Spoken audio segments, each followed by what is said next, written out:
Hello. Hi, chat. Hello, Atare. Hello, Sanak. Hello, Atho. Hello, Ivanovich. Hello, Mare. Hello, Moth. Moth. Thank you so much for the 18-month resub. Let's go. 18 months, massive number, year and a half. Let's get it. How have we been? Hi, G Charizard. How have we been? How's it been going? Welcome back to the Steam. Hope everyone is doing well. I hope everyone had a great week. Since I have last seen you all, I'm doing a paint by number. What is it? What's the picture? I'm on the fourth case of prosecutor's gambit now. Ooh. How is it? Are you enjoying it? What are we on? Are we on case 2? I'm forgetful. I feel like we're still on case 2. These cases are so long. You have bronchitis? Oh my goodness, Ivanovich, I'm so sorry. That must suck. I'm so sorry, dude. I hope that you feel better soon. I'm glad you're doing well otherwise, though. I'm on the tail end of case 2. Okay, yeah, I thought so. And I'm still on my prediction that it's the warden. The warden evil. It's so absolutely the warden. I don't know what else to say other than I know that it's her. I got a drawing tablet today. Nice. What kind of stuff are you interested in drawing? Are you like a people? Like, do you like drawing people? Drawing like sceneries? What kind of art are you interested in getting into? You might even get to start case 3 depending on how quickly you finish. I will probably not start case 3.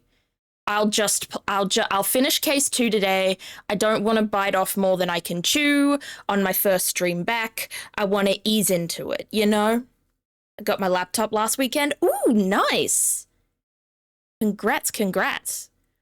Good job. I hope it is working well for you. A 7-stream streak, Atare. Let's go. I want to learn more pixel art? Okay. That sounds cool. Pixel art is very cute, and it's very charming. I didn't get scammed this time. Yes! Let's go. That is all that matters. Got a whole lot of Sonic comics. Oh my goodness. What a tongue twister. Chat, say Sonic comics 5 times in a row real fast. Trust me, you can't. Well, actually, I'm gonna try. Sonic comics. Nope. I don't got it. With a little more on the way. I saw the giant haul in the Discord. That's amazing. Atho first win, exactly. Hey, Cass! Hello, welcome in. How are you? I'm glad to see all of you again. Yeah, I need to post more pictures of my holiday, I think. I forget to do so, but I'll do that on Blue Sky, maybe after stream. If I remember, if I have the memory. But my holiday was really good. It was really chill. Unfortunately, the weather wasn't great, so we didn't get to go out as much as we wanted to, but we had a really good time.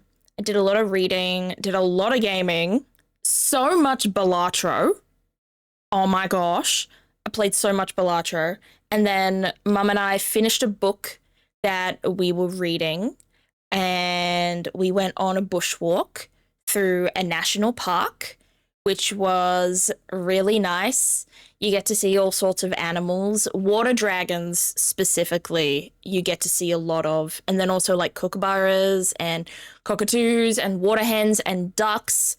But like the water dragons are definitely easily the best part, because there's not many. I'm sure there are a lot of places, but like as I live quite urban, suburban, not near any bodies of water, I don't see water dragons. So we got to do a bushwalk by a river, and there were so many of them.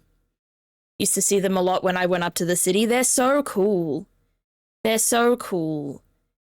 And so we had like my mom and I had like a game when we went on the walk where I was like, okay, we're going to guess how many water dragons we're going to see, and we're going to guess how many ducks we're going to see. Is that what you call dragonflies? Water dragons? No. I was hoping for this. I was hoping I could look up, Google it, and show you what water dragons are. No, water dragons are a type of lizard. Water dragons are reptilian.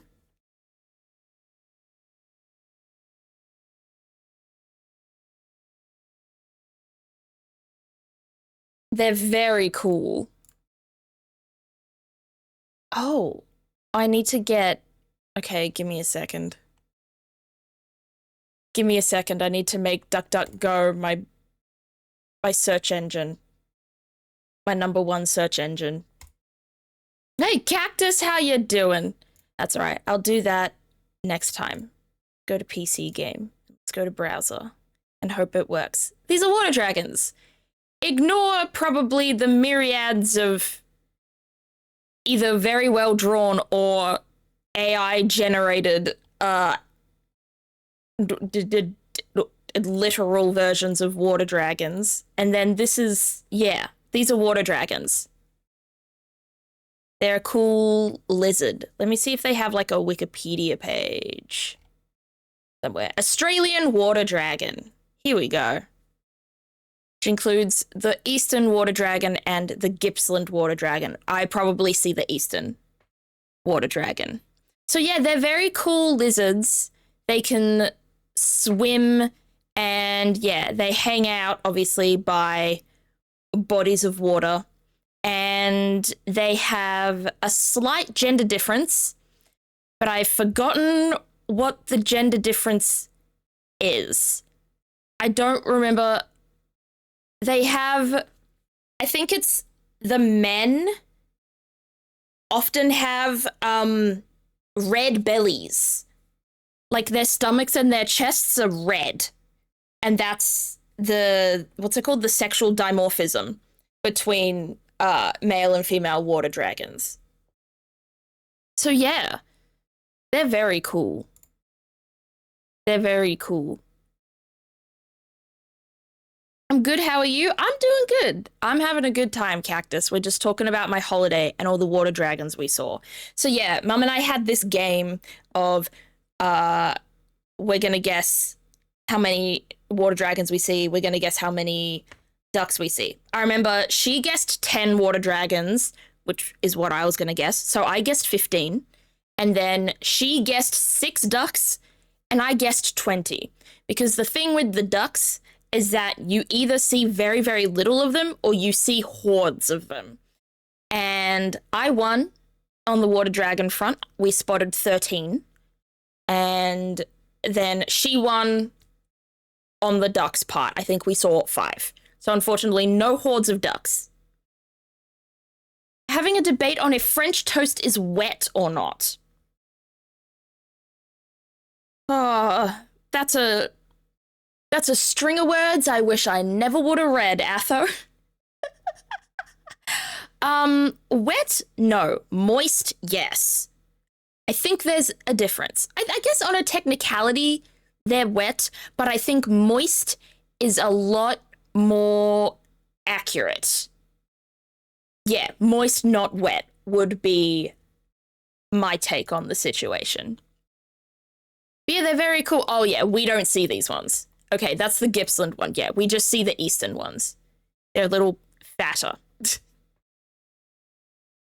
And stripier. Like, their stripes are darker. That's my take too. Good. I'm glad we are all on the right side of history. That's not how... Oh, look at them. Look at them all. They're so cute. Yeah, like this one's a guy. Because as you can see, his belly has red on it. And that's the big difference between male and female ones. And yeah, this one's a guy as well. Because he's got red. It looks like he's injured. It looks like smudges of blood. But no, that's just actually what they look like. So yeah, that was fun. And then we saw a few ducks. We saw lots of cockatoos. We rented like a cabin to stay in. So it was like, and there were and a bunch of birds. The birds loved us. The birds loved us so much. There was like there were so many lorikeets, which I don't know. I don't know if you guys know what lorikeets look like. I need to change my default browser to DuckDuckGo. How do I do that? How do I do that? How do I do that? Can I go to settings, please? Where's default browser? No, not default browser. Default search thingo. Default search thingo. No, I can't find it. I've recently switched from Firefox to WaterFox, and that's why I'm struggling right now. But no, these are lorikeets. Those are beautiful little birds. Look at them. Look at that face. Look at them. They are so gorgeous, and they are so colorful. Sounds like it'd be a bad joke if I didn't know why you switched. Yeah, Firefox, they've kind of walked it back a little bit, but the CEO has talked about them becoming a whole AI browser, and, not a fan of that. So I tested out 3 alternatives, all of which are forks of Firefox. I tested out WaterFox, I tested out LibreWolf, and I tested out Zen. And I ended up settling on WaterFox because it is genuinely just Firefox. It's genuinely just Firefox again. I promise you. They're the same thing. They're the same thing. And it's great. It's great. They basically did not change anything, except if you have different profiles on WaterFox. When you open WaterFox originally, it doesn't take you to a default profile. It asks you which profile you want to go to, which is going to be really helpful for streaming because it means I can just open up the browser whenever I want and pick my streaming profile as opposed to my personal profile. Just open source Firefox? I think so. LibreWolf was also good, but I screwed up the setup of LibreWolf, and I was like, okay, I'm just going to stick with WaterFox right now. Because I imported stuff from Chrome from like a year ago instead of all my Firefox stuff from the day before. So I was like, okay, I'm giving up on this one. Zen is strange. I'm sure Zen is good. But Zen was originally the one I was going to go with because it is the only browser that does have an app that you can use, but I've ended up settling on just using Safari on my phone and using WaterFox on here, and it works fine. Zen on the computer is a strange looking browser. Like, WaterFox and LibreWolf basically have identical layouts to Firefox, while Zen has an extremely different layout, at least to me. And I was not prepared to learn, so I didn't. And I just went to WaterFox. Where did you download it from? Let me look it up. Is it just this? Yeah, waterfox.com, and then you can just press download WaterFox, is what it is. So yeah, it's pretty cool. It's pretty cool. Hey, Wolf, how you doing? Welcome in. Now, where do I set my default... Where do I set my default search engine? Gimme.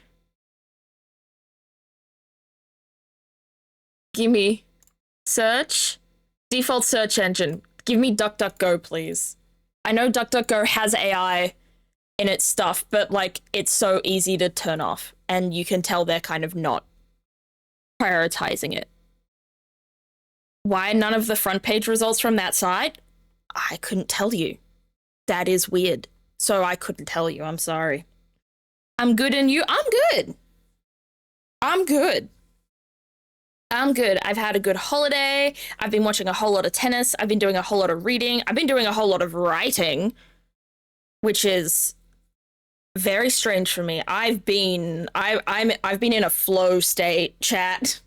I've been in a flow state of creative writing. I've written like 10,000 words in a week, and I'm it's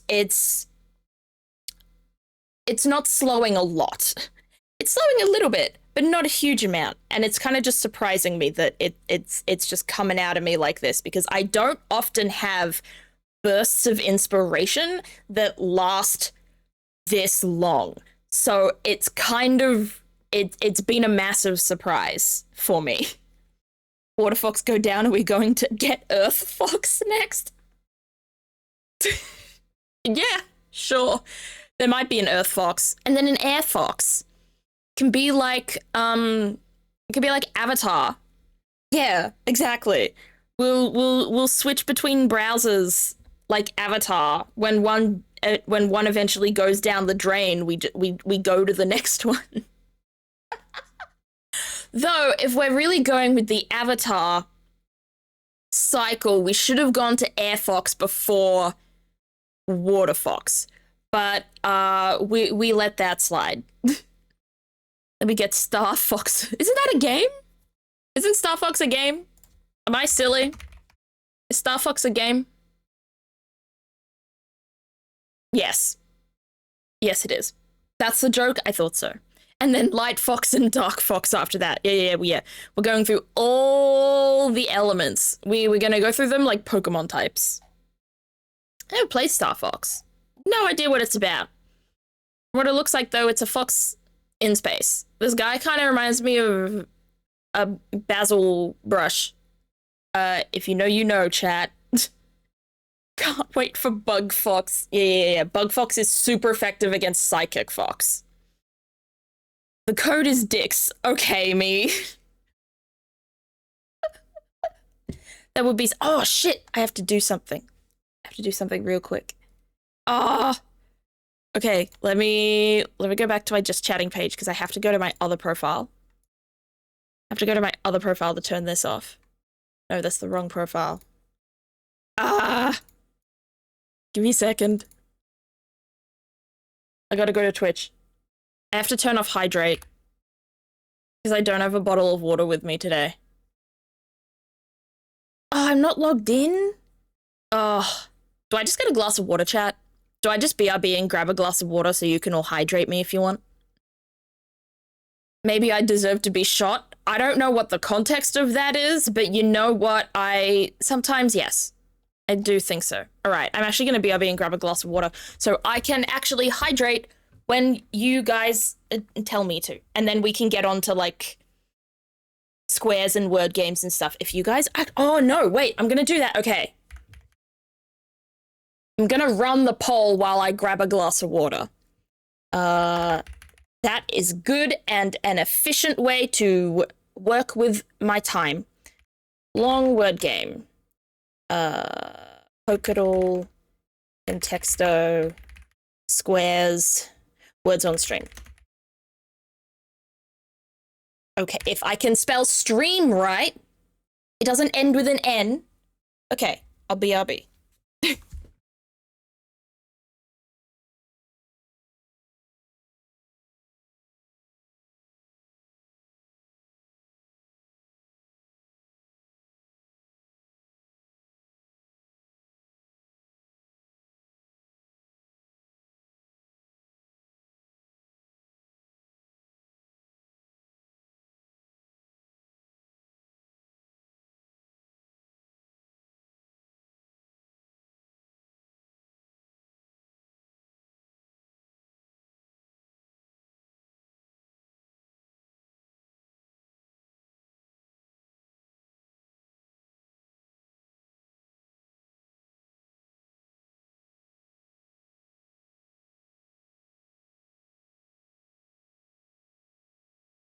Okay, I'm back.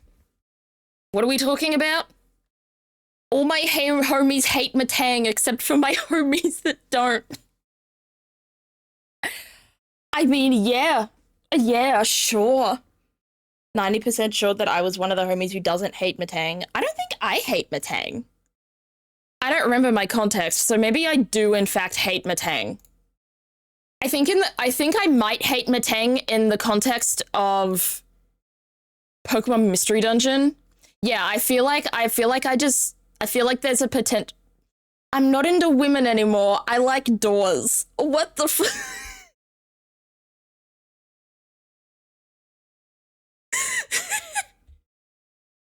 I have tears in my eyes from my own out of context quote. Hello? I'm not into women anymore. I like doors. Okay, sure. Me, sure. Sure. You know what they say about doorways. You know, bigger the hole, bigger the goal. Leave me alone, deep holes. It's getting worse. These quotes are getting worse. Every time you say you hate a Pokemon, I assume it's because of Pokemon Mystery Dungeon, unless otherwise specified. Yeah. I feel like I don't actually. Oh, I didn't go back. I feel like I don't actually hate any Pokemon. Like, people say, like, what's your least favorite Pokemon? I don't really have one Pokemon in particular that I dislike. There's no one that I can come up with. Take me to squares.org.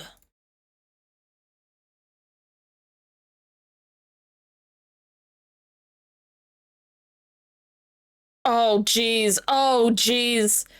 Oh, jeez. Sorry, chat. Give me a second. Give me a second.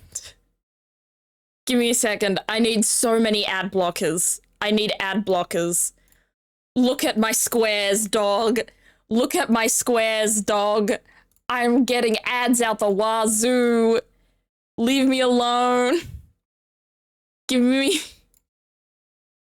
anything. Ad block. Please. Please. You.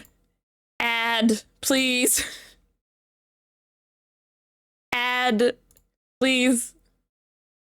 Thank you, ad god. Give me more. Give me another one. uBlock. I know uBlock is good. I've heard good things about uBlock. Yes. Get out of here. Install all ad blockers, please. There we go. Okay, now the let me refresh this and hope the ads are gone.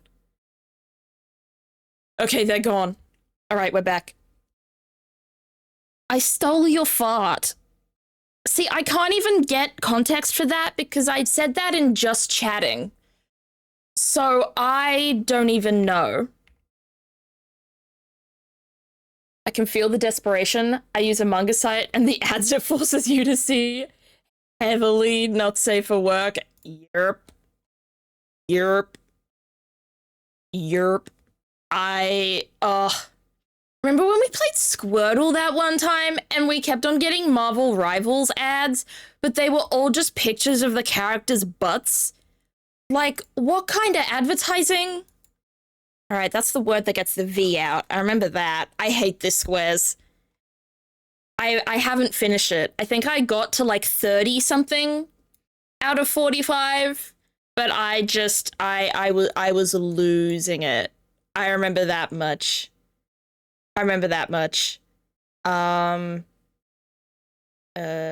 Toll, bowl, rend, bend, tone and toner. Thank you, G Charizard. Dinar, thank you, Mare. Speaking of Mare, there's a Mare. I remember Marl is a word. Apparently my mum's further ahead than this one on me. She's like, oh yeah, I got the 8 letter. And I'm like, huh? I did not get the 8 letter. Loan. Oh, loan. Loner. Lobe. Bone. Not boner. I've tried boner. It's a bonus word. Let's get this out of the way quickly. They do not allow boner. They don't do it. Bond.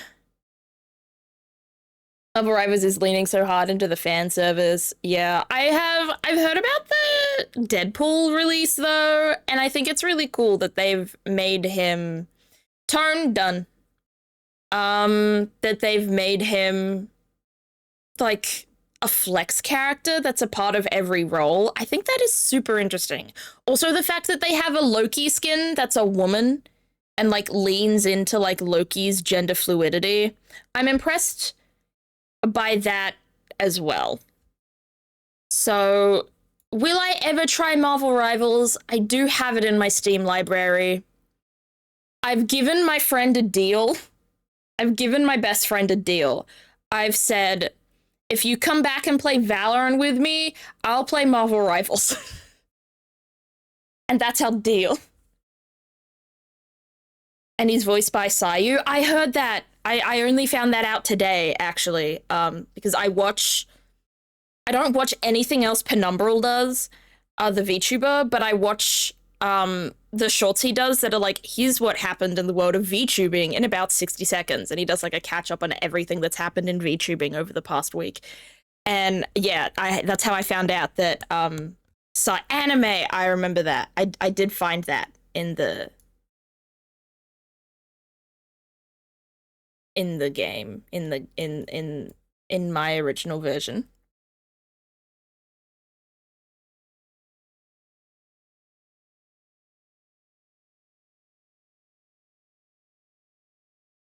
The issue is that it's really hard to ban Deadpool in the higher ranks, since each Deadpool role counts as a separate character from what I've heard. Oh, that's... Like, I kind of get that, but also that does seem really silly. I guess I should uninstall Thunderbird too. Wait, what's Thunderbird? Is Thunderbird a browser? I have not heard of it. Note. Oh, shit. Note. Oh, my goodness. Note. Bonus. Damn it. It's an email service from Mozilla. Oh, yeah. I'm currently in the process of switching from Gmail to Proton Mail. And it's quite good because Proton Mail has a service where you can connect it to Gmail, and then every email you get on Gmail gets instantly forwarded to your Proton Mail email. So that's been nice, but it still means I have to remember every single account for every single shop and social media and or whatever that I have an account on, and then I have to be like, oh, and then I have to move it to like my Proton Mail. And then I have like 3 different emails that I run. So I have like my personal email, and then I have my streaming email, and then I have an email for like other shit that I don't want on my other 2 emails. It's like the email I use for like my fan accounts, like my Tumblr and like my fan account Blue Sky and stuff like that, because or my AO3, because like I don't want to use my personal email for AO3. Hello? I'm not doing that. I'm not doing that. The quarantine email, essentially, yeah. I think I'm too deep in the Gmail ecosystem to do anything else at the moment. Yeah, that's understandable. But I do recommend Proton Mail. They do have a lot less in terms of storage. Before you have to pay for more, but I'm making the switch because I'm just trying to leave Google behind as much as I can at the moment. And honestly, I'm in a weird point where I find it kind of fun to like to have this kind of side project to work on to sort everything. I don't ever use the cloud for Gmail. That's fair. Yeah, I need to move all of my stuff off Google Photos and Google Drive, and it's just gonna... It's gonna take a long time. If I do end up switching, it'd take a long time. Exactly. That's why I'm calling it like a really long side project. It's the same with my switching from Spotify to Quobuzz, which while you can do it instantly, I've decided to do it the hard way, but I find it fun because it means I get to recurate all the songs that I like and recurate all of my playlists and stuff to make sure that like I let a lot of bullshit onto my Spotify and I'm weeding that out. I'm weeding that out. Melt. I switched from Spotify to Tidal. That's pretty good. I've heard good things about Tidal. I think like Tidal, Deezer, and Quobuzz are probably the best ones to switch to, just because of how much more they pay the artists for every stream. Also, just buying things. Also, it's recommended to obviously like buy physical copies, you know, buy physical albums or buy albums off Bandcamp or something so that the money can go to these people directly is good. So, yeah. It's been fun. And find out what accounts are connected to my Gmail so I can maybe change the email associated with those accounts. Yeah, that's exactly what I'm trying to do right now. And that's why Proton Mail has been really helpful, because everything that gets sent to my Gmail then also gets sent to my Proton email. And I'm like, oh, cool.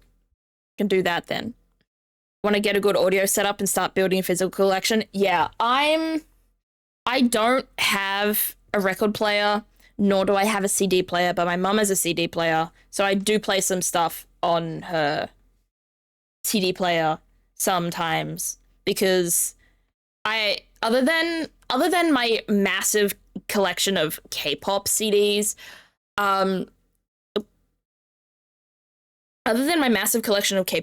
my mum and our tastes in music have massive overlap. So a lot of my CDs, we kind of just have a massive shared CD collection. It's like 90% hers, but then I've been adding a few things here and there, like all of G Flip's albums, all of Montaigne's albums, because mum's a fan of both of those. Yippee! Just need to do a purge of all the accounts, because I used to just use register with Google on one-time things. Oh, yeah. I need to check the things I've registered with Google on. Oh, I'm gonna have to change my D&D Beyond account.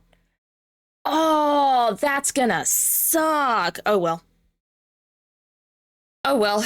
We get there. It's gonna be a slow process this year.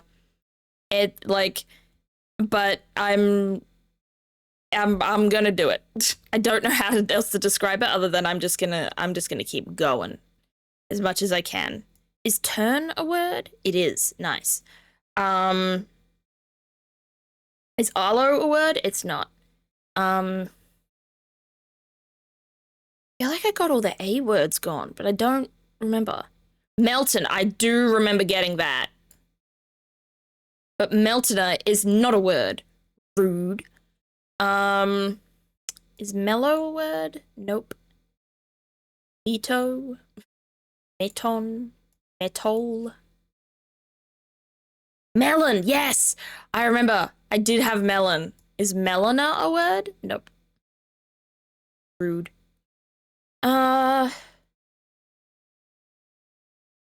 These are so...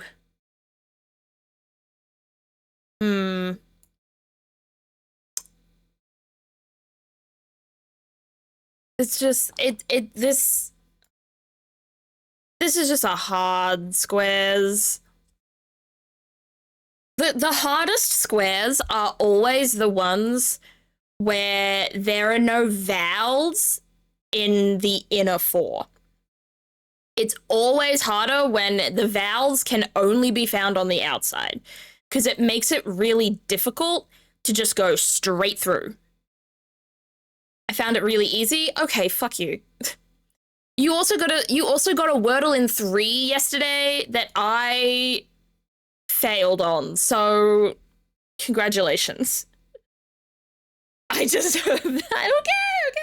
Damn.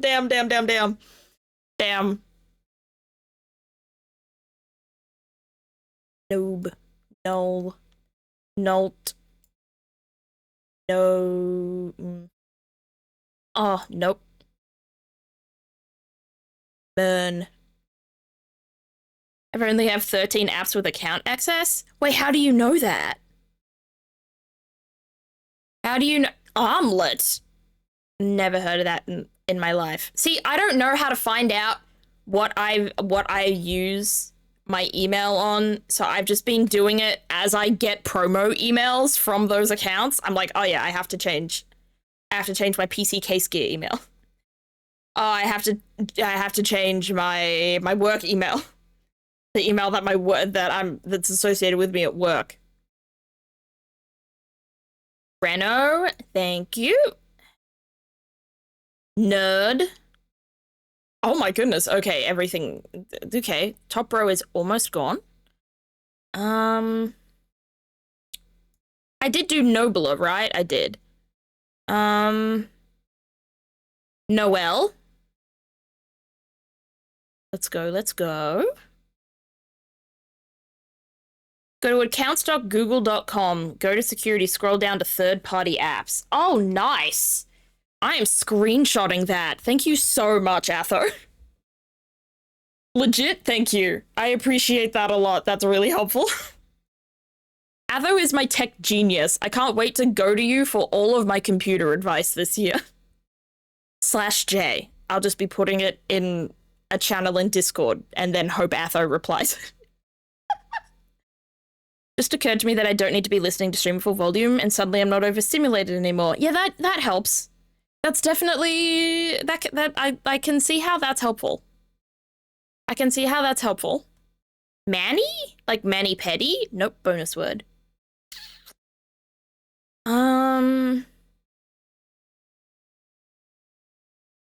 Meln, Melf, Minf, Mift, Mid. It's probably mid something, isn't it?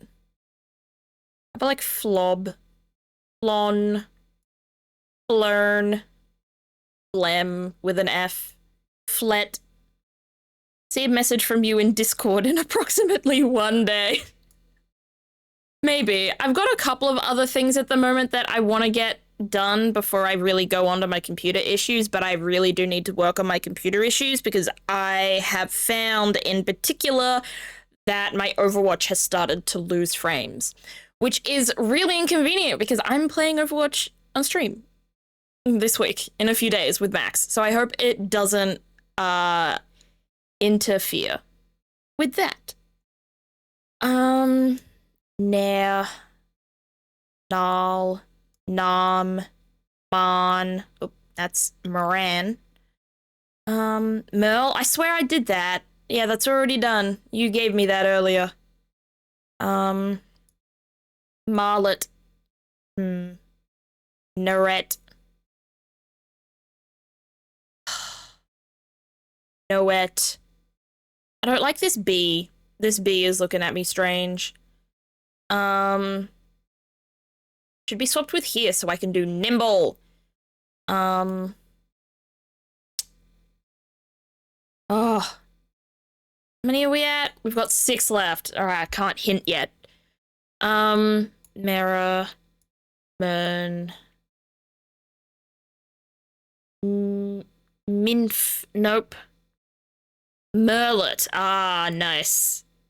Nice. Merlon. Bonus. Damn it. It's difficult to remove Google from your personal email if you need it for school, and school exclusively uses Google. Oh. Yeah, I can imagine. I can imagine that would be so inconvenient. It's like my friend talks about it, like, their work exclusively uses Google Chrome and you can't download, like, any other browser. I'm like, that sucks so bad. I guess I'm very lucky. I'm lucky to be in a position where I can, you know. Name and namer. Oh my gosh. How did I not get those till now? Hello? Okay, so we've got a 4-letter word, a 7-letter, and an 8-letter. This is gonna be rough. Okay, you know what does suck, chat? is that I'm gonna have to, like, completely make a new YouTube account. Like, YouTube is such a weird gray area because you can't change the email associated with your YouTube account if it is a Google email. And I'm like, well, that sucks. I hate this so much. So I can leave Google as much as the hell I want, but it's nigh impossible for me to leave YouTube, which makes it nigh impossible for me to leave. Anyway.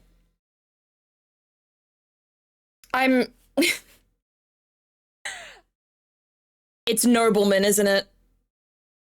Fuck. Okay. It's Nobleman. And Flow. Okay, so these are our... Minaret? What does that mean? What does minaret mean? Oh, it's a type of... It's a building. It's a type of building. Okay, I need to change these search settings. AI features, manage. Search assist. Never. Duck AI, off. Hide AI generated images, on. Thank you, DuckDuckGo. Does YouTube not allow a non-Google email? It allows a non-Google... Okay. So the way that I have found, I have two YouTube... Well, actually I have several YouTube accounts, but I have two YouTube accounts that I actually use. And one is like my personal one where I just watch whatever the hell I want on it. And then there's the one that has my two channels that are, what's the word? That are like my content creation ones. Like there's my personal YouTube account, and then there's Zephyrberry and Zephyrberry VODs, which are connected to another account. And if you've signed up to YouTube with a Google email, you then cannot change it to a non-Google email. I've looked it up and I've tried. If you've signed up to YouTube with a non-Google email, you can then change it to... You can change it. But if you've signed up to it with a Google email, you can't change it. And it sucks. Contexto, anyone? Let's play Contexto. Because Contexto and Square's tied. So we'll play both of these today and hope we get a quick Contexto so then we can launch into the finale of the game. Thank you for the lurk, Meh. Enjoy your painting. Please share the final product when you're done. Gives me a good way to purge my subscriptions. Yeah, it's nice subscription, but it sucks because I have about 2,000 videos in my watch later, and I'm like, oh, I don't want to transfer this over. Hello? Gonna send a progress pic? Yes! Let's go. Alright, let's see. Let's do person, place, thing. Alright, place is highest. Orange, place. Outside, inside. Okay, it's outside. Is it like a park? Is it like a building? Building. House. Building. Office. Building. Shop. Store. Market. Stall. Building. That's so much worse than my partner. I've curated it down. It was at like over 3,000 Ather. I have been narrowing it down and I have been very good at it. Door. Oh, those things that I'm apparently attracted to. Thanks, me. Thanks, me, from that one Minecraft playthrough. A window. Window's up there. Be roof. Roof! Oh my goodness, we were quick. Let's go. I bet you can make that a public playlist and save it to your new account if you want. Yeah, I'll probably do something like that. I just need to make a new YouTube account with my email, and then it's just complications. Complications. We'll get there. Not now, but soon. One day. In the future. But nice job. Thank you, G Charizard. That helped. The roof door, the door window guesses were really helpful there. That was, in fact, a quick contexto. That's good. All right. I won't put up a poll for a quick word game then, because we just did one. We just had a word game that was very quick. Okay, so we have an ad starting in 10 minutes. So I'm just going to run the ad now while I set up the game of the day, which is, hopefully, we will be finishing case 2 of Prosecutor's Gambit. All right, let me run that ad now and set everything up. Oh, geez, I hope Steam doesn't have to update anything. Oh, geez. Oh, Steam, be good to me, baby. Steam, you better be nice. Steam, please. Please don't need to update.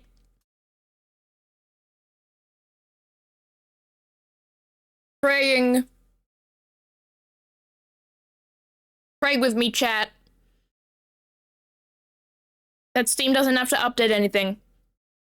Okay, it has to update Deadlock, but it's not doing that right away. That's good then. I should probably uninstall Deadlock. I've played it once in the past 6 months. It's just been not for me. It's just been not for me at all.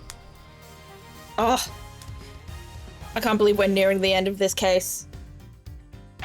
I'm gonna have forgotten all of the voices because it's been 2 weeks since we last played. Uh-oh. Uh-oh. I'm gonna do all the voices wrong. Well, all of the side character voices, at least. Let me try and run through them. Okay. So the warden, she was kind of like this. Like, she was kind of fancy, but like she also had some like vocal fry, I think. And then I liked the assassin guy. The bald guy. Because I decided to just go full whisper. Whisper asshole guy. And that was fun, because I feel like I've never done a voice like that before. Mainly because I didn't think my microphone was good enough to pick it up. But my microphone's pretty good now. What's up, Atho? What happened? Give me the deets. And then, let's see. We've got, oh, hopefully we don't have to talk to Sawit again. Because he was kind of like, I actually don't remember. I might have to go back to YouTube and check. I might have to check my own YouTube channel again for it. And then, what else was there? No, I'm gone. Gmail keeps track of what emails are from a company's subscription list, and companies have separate emails for a mailing list in actual business. I'm trying to comprehend what that means in my head, but it's not working. I'm not gonna lie. It's not coming to me naturally. I'm sorry. Oh, I just got a notification. Sorry, chat, give me a second. I just got a notification from Pokemon Go that an egg is hatching, even though I haven't done any walking anywhere today. There we go.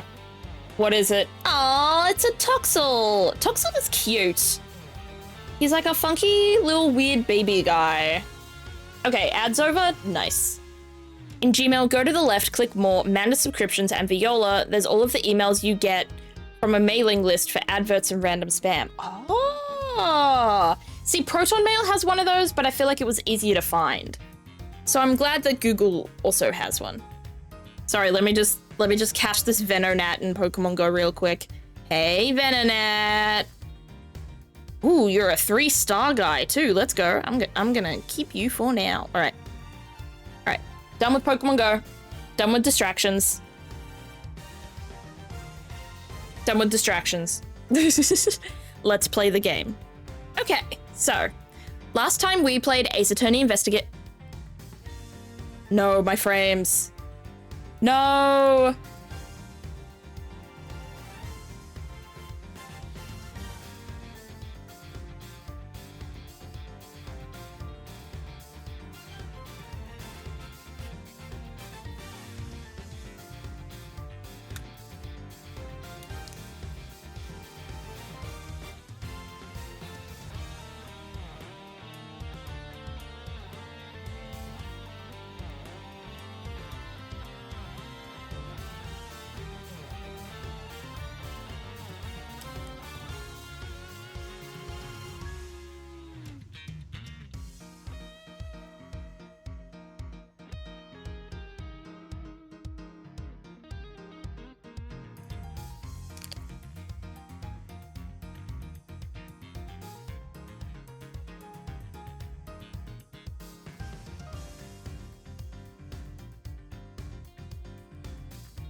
Hi. Are we back? We better be. Are we back? Are we back? Hello, hello, hello, Cass. Hello, G Charizard. All right. We're back. It's really funny that that's what happened when you said done with distractions. That just sounds like my life. That just sounds like how my life would be. Just my luck, you know? Alright, so last time we played Ace Attorney Investigations 2 Prosecutor's Gambit. I don't remember. What happened?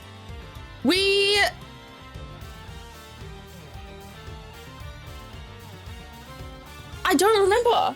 We found out our guy was like a monkey trainer. Oh, we found out about the well. We found out a couple of things. Okay, first of all, it was not the dog that attacked Knight. It was the baby polar bear. And it wasn't Knight that the polar bear attacked. It was the polar bear's owner that attacked him because he was trying to escape. Okay, I remember now. Because there was a tunnel dug between his cell in the prison and then a cell in the detention center. So, and then there was a tunnel, and then the tunnel had another hole to the well in the outside area of the prison. Okay. That's what I remember us talking about. We also had a big confrontation with the assassin guy. Oh, because we found the murder weapon. The murder weapon was the chisel, which he tried to hide in the dog's mouth. It wasn't his chisel. He had 4 chisels, but there was a 5th one that was planted on him with a bell, with one of the only 2 bells of that kind. And that's why I think, that's one of the many reasons why I think it's the warden, because only she would have had access to the bell to plant it on the chisel. Okay, it's coming back to me now. It's coming back to me now. All right, prison yard. Here we are again. Let's hope we can find something this time that will finally reveal the truth behind it all. Although that might be easier said than done. There's nothing left to investigate. Judge Cavell's deduction yesterday. Suddenly I'm really thankful for these flashbacks that the game has. There is another possibility. The well in the yard, could a body not have entered the tunnel from there? Okay. In summary, the body must have been thrown down the well and moved to the workshop at some point during the show. Tell me who else could have done that but Mr. Saint. I'm thinking Mr. Saint did take him, did try to help him escape, but I don't think he killed him. I'm still hard on the warden. I think the warden is the murderer. Had Knight's body really been thrown down the well? The answer to that question will surely show us the way forward. But before we begin, I should tidy up my organizer a little. Unnecessary evidence has been removed, remaining evidence has been rearranged. Okay, let's check what evidence we have left then, if we're allowed to. All right, our badge, the building layout, the chess set, the rope, the bloody tarp, the body, the glove, the door sensors, the prison roll call, the bracelet, the dog chess piece, the prison search, the chess diagram. What the hell did we throw away? What, 2 pieces of evidence? It feels like everything is still here. The footage, the gates, the tunnel, the autopsy report, the chisel, and the bells. I could not say what on earth has been removed because I feel like that's everything. Let's see here. Huh, there's a cover on it. But we could see that from here. Thank you for stating the obvious. A dried up well slap bang in the middle of a prison? Figures it'll be locked. Well, luckily, I'm a master lockpicker. Want me to do my stuff? I think not. We'll do this investigation by the book. Oh, but I want Kay to break the law. Come on, man. Give her some time to shine. Come on, don't be such a stick in the mud. Whoa. What is it, Kay? The lock's broken. And from the looks of it, it's been broken for a long time.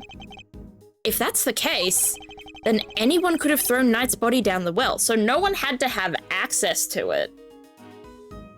It was just already like that. Interesting. Let her do crimes, I agree. Kay, I support women's rights and women's wrongs. I think Kay can do whatever she wants, whenever she wants. Judge Cavell's theory was that Mr. Saint carried out the murder here in the yard, and then, during the performance, he threw the body down the well. I'm surprised nobody heard it. If he committed the crime in the yard where everyone was watching the circus, unless the circus was somehow deafeningly loud. Which I guess maybe it could be? But I don't know. What are you thinking, Miles Areno? Plausible or no? That is not a nickname I like. Oh, why don't we see if Missile can help us out again? He'll be able to tell us if Mr. Knight's body was here and which way it went. Good idea. I'll call Detective Gumshoe. Yes, we get to see the puppy again. Gumshoe speaking. Detective, I need your assistance. Come to the prison yard and bring Missile with you. You bet, sir. Gumshoe's 7 secret weapons to the rescue again, huh? I'm fairly sure Missile belongs to the precinct. I'd also like you to bring one of our witnesses. Call the Berry Big Circus and ask Ms. Regina Berry to come down here with you. Oh, what do we need Regina for? Yes, sir. I'll be there before you know it. I feel like whenever Gumshoe says yes, sir, I do like a salute. Like I pretend to be him. So, what shall we do while we're waiting for Gummy? How about a quick game of hide and go seek? Fun idea, kiddo, but where exactly would we hide? He's not seriously considering it. Your game can wait, Kay. We need to call on one of your more practical skills. I think you know the one. Is it parkour? Oh, you bet I do.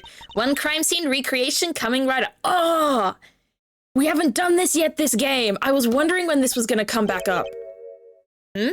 Say what now? Let me show you. Introducing a great thief's great secret weapon. Little Thief. Method acting? Exactly.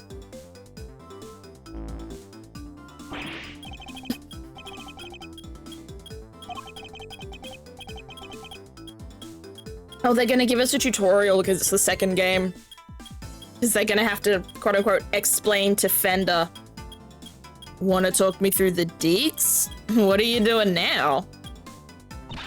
I'm inputting everything we need for the simulation. Allow me to explain. This is Mr. Thief. Little Thief, Edgeworth. Wouldn't you know by now? It's a device that can recreate crime scenes at specific moments in time based on the data you feed it. How about I start us off with a recreation of what the yard looked like yesterday? Good idea. That was when they were in the middle of tearing down the stage. We didn't pay much attention to the well then. Who knows, we may have overlooked something. Leave it to me. I'll use the photo I took. Beepity beep boop beep. That's all the data. Just gotta pump the projection power to the max and... Dark skies of evening, when no other bird dares take wing, one alone remains all-seeing. Nice poetry. Good night, Etho. Sleep well, and thank you for stopping by saying hello. Now witness the true power of a real modern-day Robin Hood. Yipes, what is this? It's a recreation of how things were yesterday, modeled on the data I gave Little Thief. The gadget was a tool used by the original Yatagarasu, but they used it to plan robberies. Well, there's no harm in using it for something on the right side of the law now. Oh, but keep in mind that it can only recreate what you tell it to. It can't simulate things it doesn't have data for, and if the data itself contains mistakes, then you'll wind up with those same mistakes in the recreation too. But this particular recreation is based on case photo, so we shouldn't run into any problems. That's enough preamble. Shall we get started? Let's do some wandering. Just like Jared Leto? Oh, jeez. Didn't he send, like, a dead animal to Will Smith's door or something when he was method acting the Joker? I'm sorry, I hate that guy so much. Don't forget, you can examine stuff in the recreation, just like in real life. You can also present evidence to try and clear up any inconsistencies you find. Of course. Thank you for the reminder. Now let's take a look at that well. Well, well, well, what do we have here?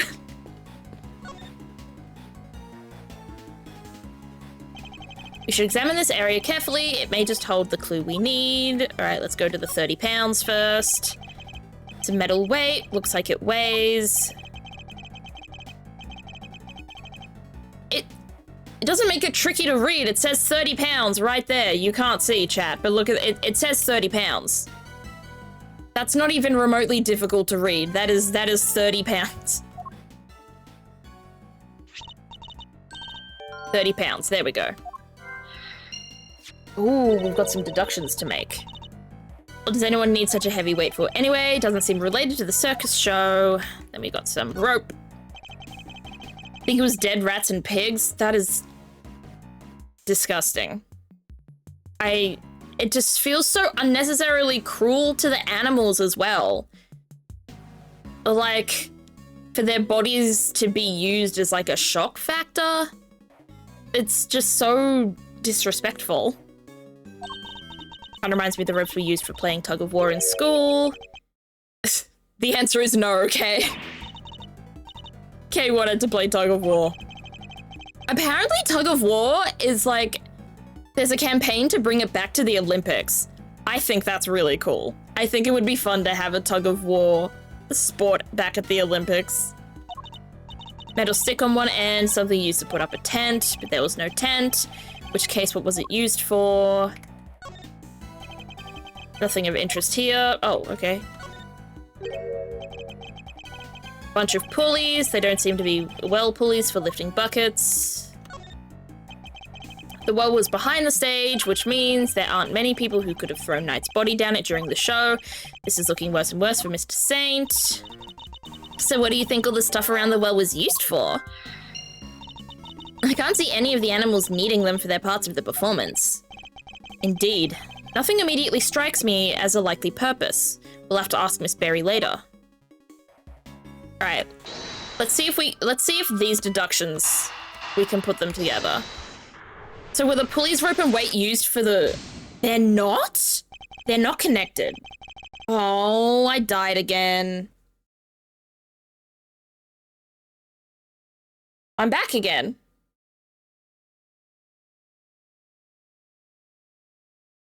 Huh?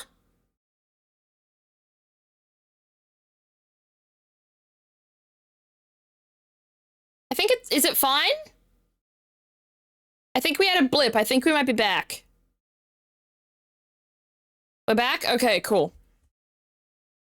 Nice. All good. Yeah, I don't know what that was. But we back now. We just lost health because I thought these two were connected. But they're not. Oh, there's more here to look at. I don't believe there's any more to be found here. Oh, okay then. But it's not ticked off though. Chairs. Chairs must have been for the audience. I pity whoever had to put them all away. You've clearly never had to fold up a bunch of boring chairs before. Not personally. Of course. Edgeworth. You rich little dickhead. Let's go again. The stage. This is where the circus show stage stood. That's another tongue twister. Circus show stage stood. Circus show stage stood. Circus show stage stood. Circus show stage stood. Oh, I'm getting better. I think people would be interested in a great thieving show. I'm sure the police would be very eager to attend. Hey, Fender. The elephant and a basket. Wicker basket or a cart given the wheels. Wouldn't it be fun to hop in and race it down a hill? I would be terrified, actually. I think I'd crash. Edgeworth is also not impressed. You know what else would be fun? Racing down a hill on office chairs. Where did any of that come from? An elephant. I actually don't remember her name. Asia, okay. Of course, how could I forget? Not exactly inspired, though, is it? Was Ms. Berry having an off day when she came up with it? I suspect that's about all there is to find for now. Detective Gumshoe should be here soon, too. Okay, you can power down Mr. Thief now. Alright. Back to normal.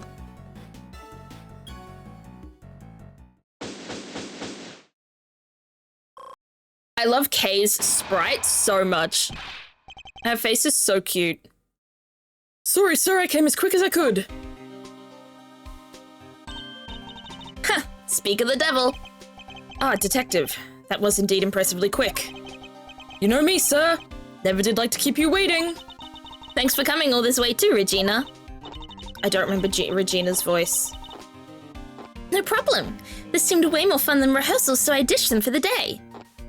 That's her voice now. Unless you guys like it when I go back to YouTube to figure out for continuity purposes, that's just gonna be her voice now. It's very much appreciated. All right, detective, let's get started with Missile. Yes, sir. Hey, Missile, over here, boy. Why is he angry? What's the matter? Come on, boy, come on.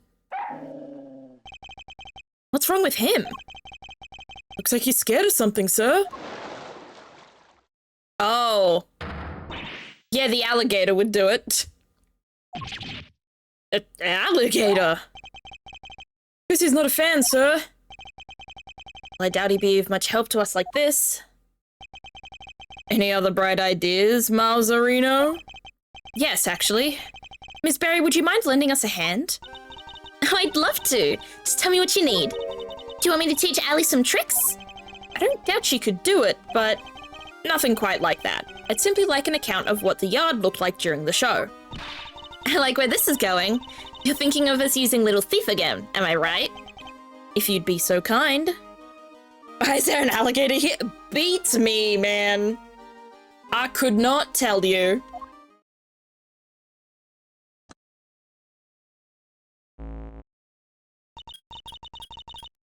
Okay, I plugged in all the data, firing up the simulation.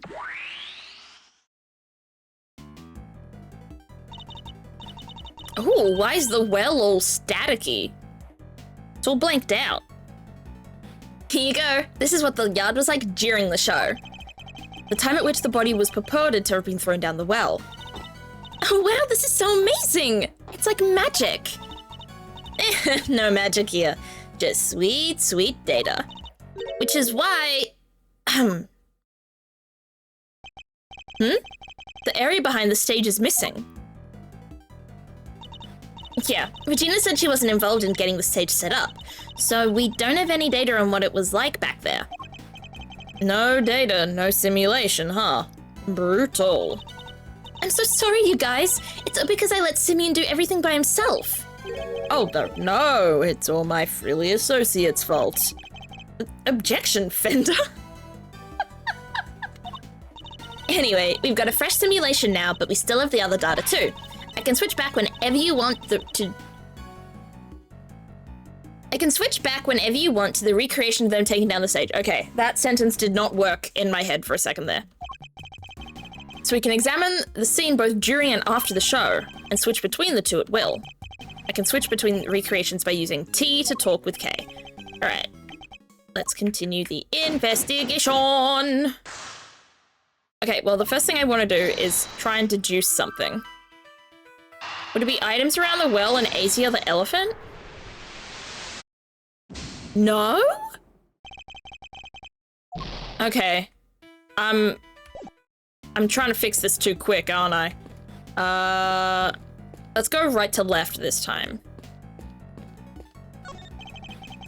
It's the pen that held Asia, the Asian elephant, now empty as the lady herself is on stage. I wonder how they got her in here in the first place. What do you mean? Well, the entrance to the yard is people-sized, and there's like a gazillion megawatts pumping through that fence. Kinda risky. Not if one turned off the electricity. Yeah, but then all the prisoners would escape. Through an entrance blocked by an elephant? I think not. This is a real puzzler. I'll need to give it some more thought. She seems to be enjoying the challenge. I'll leave her to it. The basket is now filled with something. It was definitely empty in the photo I took. Oops, sorry. I made a mistake when I was filling you in earlier. Oh? That basket's for holding Asia's food, but on the morning of the show, all the apples that were in it had vanished. Oof. I totally forgot to mention it. Sorry. Disappearing apples. I should make a note of this. Why were the apples gone? The apples were gone. A story of forbidden love between a tiger and an elephant. Oh, he was wonderful, the way he flew off that stage. Ah, yes, that scene. Victory is depicted in a very unique manner, whereby the villain is sent flying from the stage. Having been ejected from the stage in this manner, the villain no longer appears in the performance. You're saying that the crime took place during that time.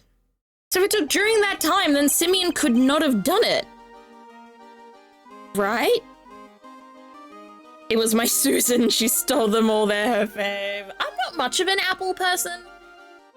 Like, if strawberries and bananas aren't there on like a platter, I will take like apples, but like bananas and strawberries are very easily my preference.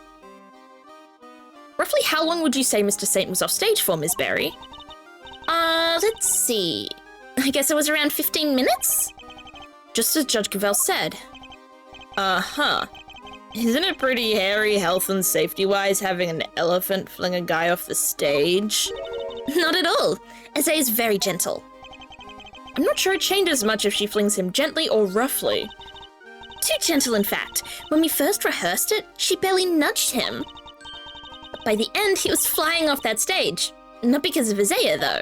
Simeon had figured out some kind of trick, apparently. Isn't that amazing? A trick? Do you have any idea what kind of trick? Who, me? Oh no, it was Simeon's big thing. I wouldn't know where to start. I have an idea.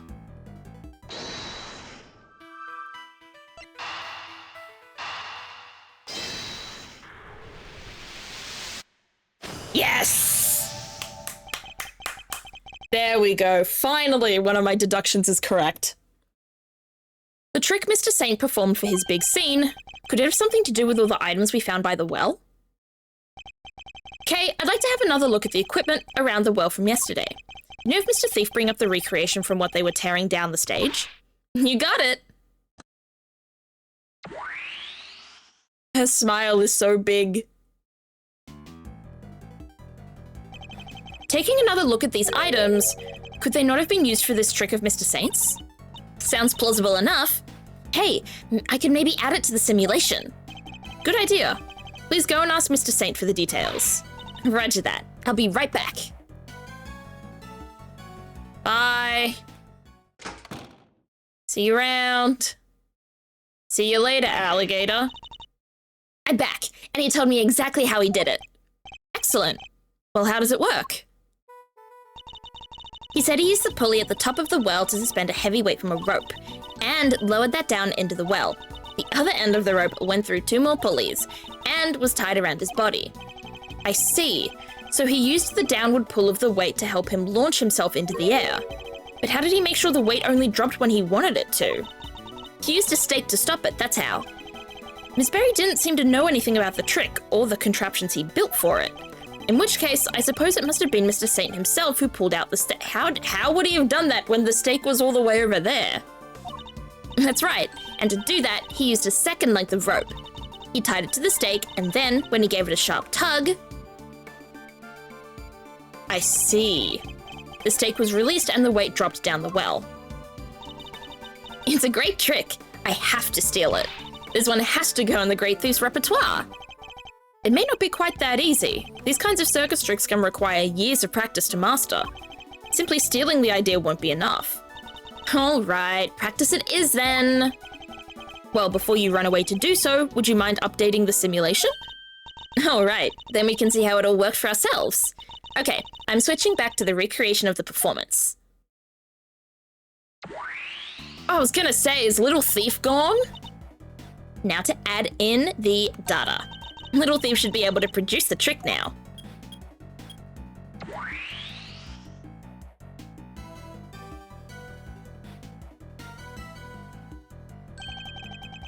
So this is how Mr. Saint performed his trick. Interesting. Maybe someone put the body instead of the weight. Simeon's full of surprises, huh? I mean, dropping a weight down a well to help him fly off the stage like that? That's genius. Indeed. But I imagine it's frozen again? What? Oh, come on, man.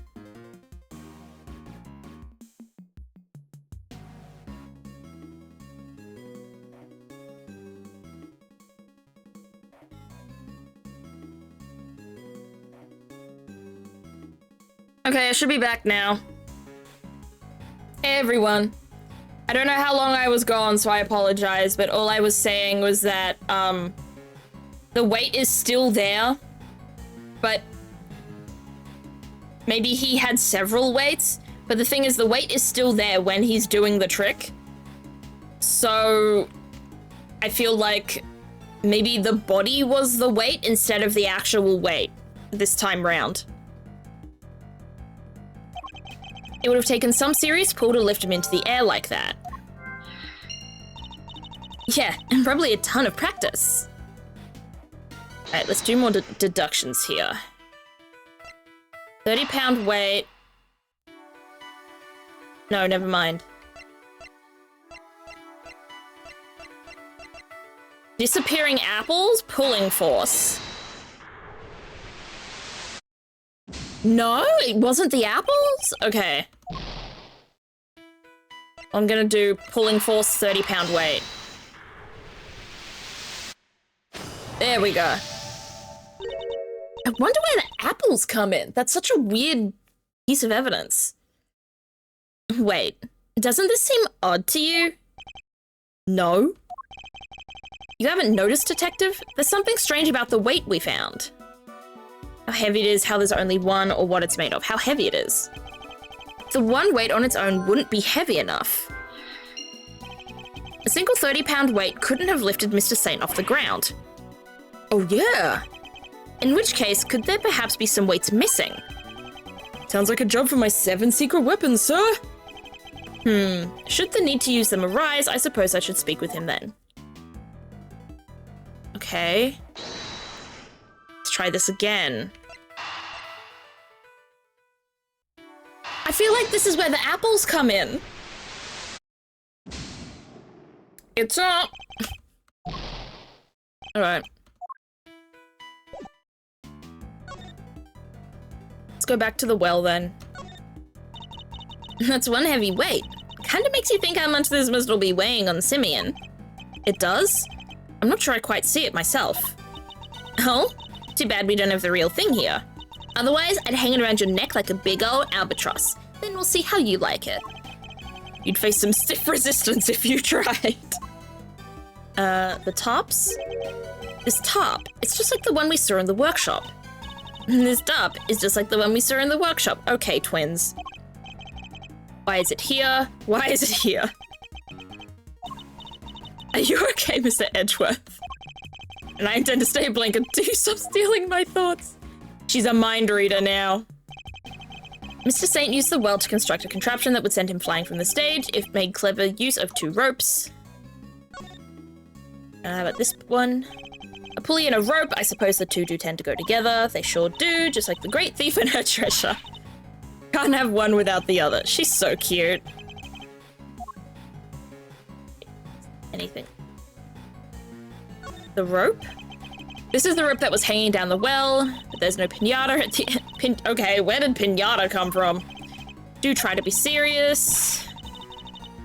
But she wants to lighten the mood. Well, we're on a murder case. I don't think lightening the mood is really the play here.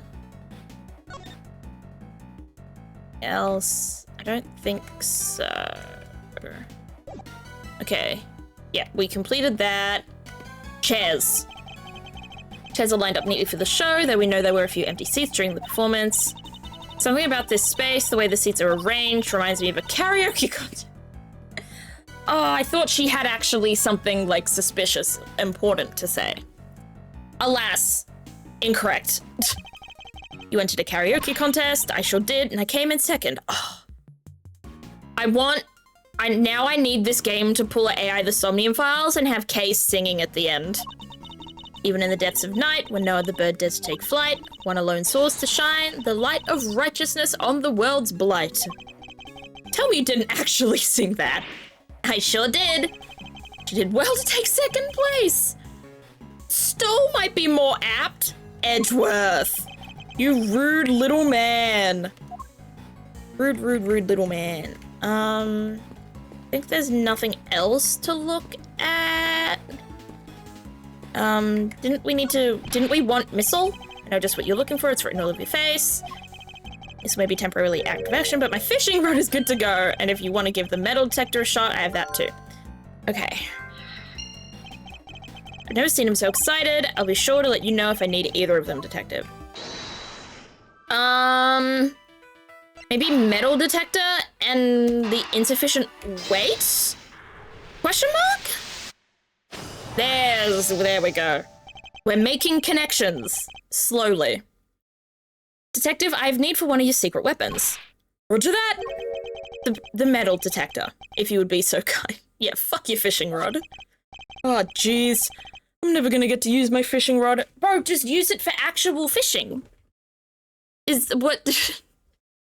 Why do you have to use it for detectiveness? So before we get started, let me run you through. Okay. Simple enough, it uses the sound. Yep. And this gauge to tell you how close you are to something made of metal. The closer you get to it, the more strongly it'll react. When it starts going wild like this, just give me the order to examine the spot where I'm standing. What do we got here? Oh, the fence. Anyway, that's how it all works. You tell me where you want me to look, sir, and I'll get right on it. Okay. Ooh, we're gumshoe now. Oh, there's metal by the alligator? Picking up something over here. Take a little look-see. Huh? Oh, there's weights in the grass. They're the same as the weight we found by the well. They must be from Mr. Saint's trick. Did someone hide these here on purpose? I count 4 altogether, sir. They would be more than heavy enough to send him flying. So somebody hid several of the same weights as the one by the well. But why? And why over here? Well, I immediately have a theory. The weights were hidden and Knight's body was used as the weight instead of the actual weights. And I don't think Simeon realized that someone replaced his weights with a body. Nice work, me. The alligator? Alligator? That thing nearly gave me a heart attack. Huh? What's the matter, detective? It's the metal detector, sir. It's reacting to the alligator. What? How? You sure it's not responding to the weights we just found? No, sir, I'm sure this is something different. And I'm sure it's coming from the alligator. Okay, let's bring in our theories. Theory number 1. The alligator has swallowed something metal. 2. The alligator is a robot. My 2 theories. And she's gone. We scared that big snapper good. I don't think that's it, Kay. Huh? Then what is it? Allie hasn't been herself lately. That's the name. Allie, the warden's favorite pet. She wouldn't even look at the food warden the guard brought her yesterday. She was acting as if... I don't know, as if maybe she'd eaten something that didn't agree with her. Okay, so she's eaten something metal. She's not a robot. Deaf robot? I think it's more the eating that's the problem. We were right on one count, thankfully. Maybe the metal detector was responding to whatever she ate, sir. Oh no, what if she ate one of the weights? I highly doubt that even an alligator could swallow a 30-pound lump of iron. I mean, honestly, I wouldn't be that surprised. So what did the metal detector actually pick up? And why would someone hide those weights? Perhaps I missed something when I looked at the equipment by the well. Hey, could you recreate the scene again? Coming right up.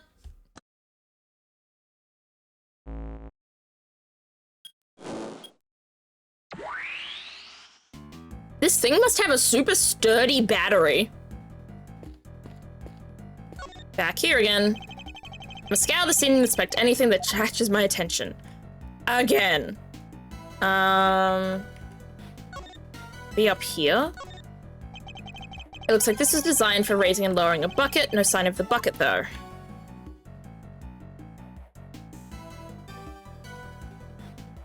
Nothing's coming up yellow. Like, these are all ticked off. I'm confused. Yeah, so it's just the pulleys,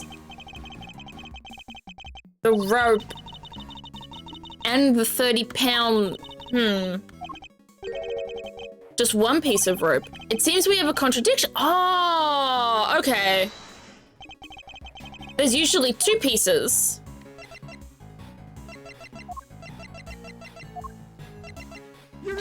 Mr. Saint's trick. Think about the 2 recreations, the one during the performance and the one we're looking at right now. There's a major difference between the 2, namely that one of the ropes is missing. Oh yeah! Mr. Saint's trick wouldn't work with only the items we see before us. So what happened? Where did the missing rope go? I think one of the pieces of evidence we've collected might tell us exactly that. Really? What shows us where the missing rope went? The one discovered on Knight's body? This rope was found beside Knight's body. Wait, you mean... Yes, it must have been the other rope used in Mr. Saint's trick. So you're saying... Yes, that this rope did indeed have a weight attached to it. But it wasn't any of the iron weights we found. Those were hidden in the bushes and replaced with something else. What was it, Mr. Edgeworth? Come on, I'm dying here. Think about what the rope we found in the workshop was related to. Do that and you'll soon figure out the answer. It was his corpse! I knew it! I'm so good at this game. The weight dropped down the well in place of the iron weights was Mr. Knight's body. It can only have been Knight's body that was dropped down the well. What?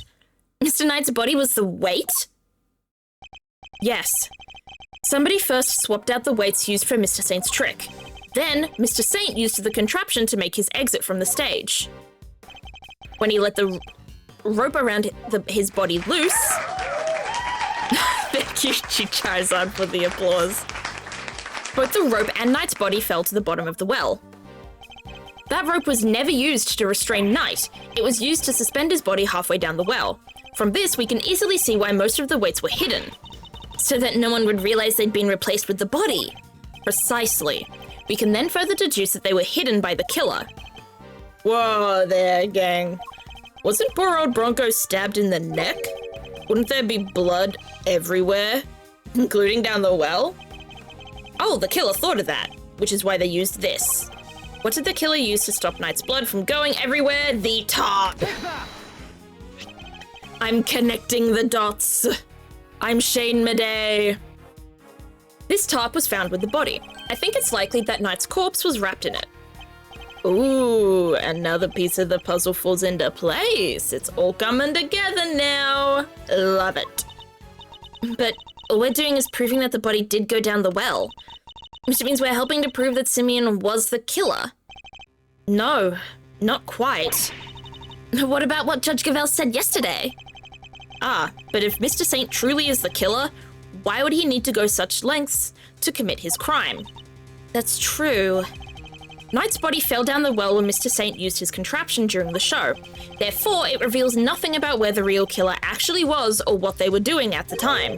It's only designed to throw suspicion onto those who were not at the show. Yeah. I guess we did suspect Mr. Carnus right away, huh? That was the killer's goal, to make us think that the crime took place during the show. In other words, they used the well contraption to construct an alibi. They're trying to throw us off the scent.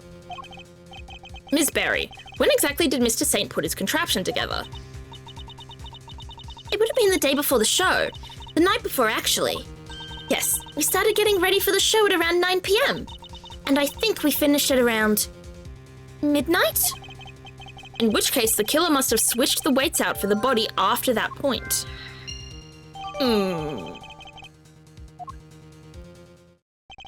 Did Carnus know about this contraption? Even if he did, he wouldn't have been able to do much with it.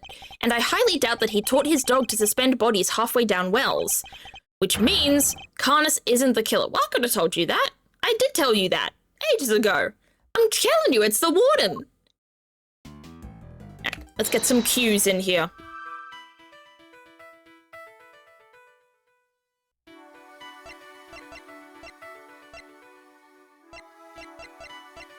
Or maybe not. Or maybe the apples? I'm just trying to figure out where the apples come into this. And I keep failing.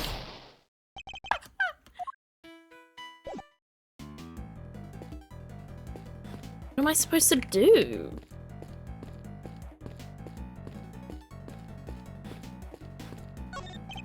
This pond is home to Warden Lagarde's beloved alligator. Those bones must be from her latest meal. I somewhat doubt an alligator could pick a carcass clean. You think? I got the feeling she was rather ladylike in her own way. If you say so, well, I do. I kind of have a sixth sense for these things. Well, if you're a lady, you're kind of just immediately ladylike, in my opinion. You may not be feminine, but like, if you're a lady, you're a lady. Okay, so there's no more here. Also, gender roles, I'm sure, are very different for alligators than they are for humans. You know? Just because she's big and she likes to eat things whole and, you know, she's an alligator doesn't mean she's not effeminate? I don't know. So do you come to visit the prison often, Regina? I sure do. I have so many little friends here, it's wonderful. And there are such sweeties, the old faces and the new. I made a new friend only yesterday. Allie's just the cutest. Cute? That full-grown alligator lurking in the depths of the pond? Alligators can be cute, Edgeworth, fuck you. Are you sure about that? Can't help worrying you can just walk up and then chomp, you know? Oh, don't be silly, she'd never do anything like that. Especially since she's not doing great. I heard she hasn't been herself since yesterday. I'm so worried about her. You guys are worried too, right? Right? Yeah, totally. Super worried. Right, Mr. Edgeworth? Yeah. Super. Right, that doesn't do shit. What am I supposed to be looking at? Circus. What am I missing here? Edgeworth, I think we've cracked the case. What if the killer was an invisible man? Okay, Gumshoe. I'm thinking I do have to deduce something here, but I can't tell what.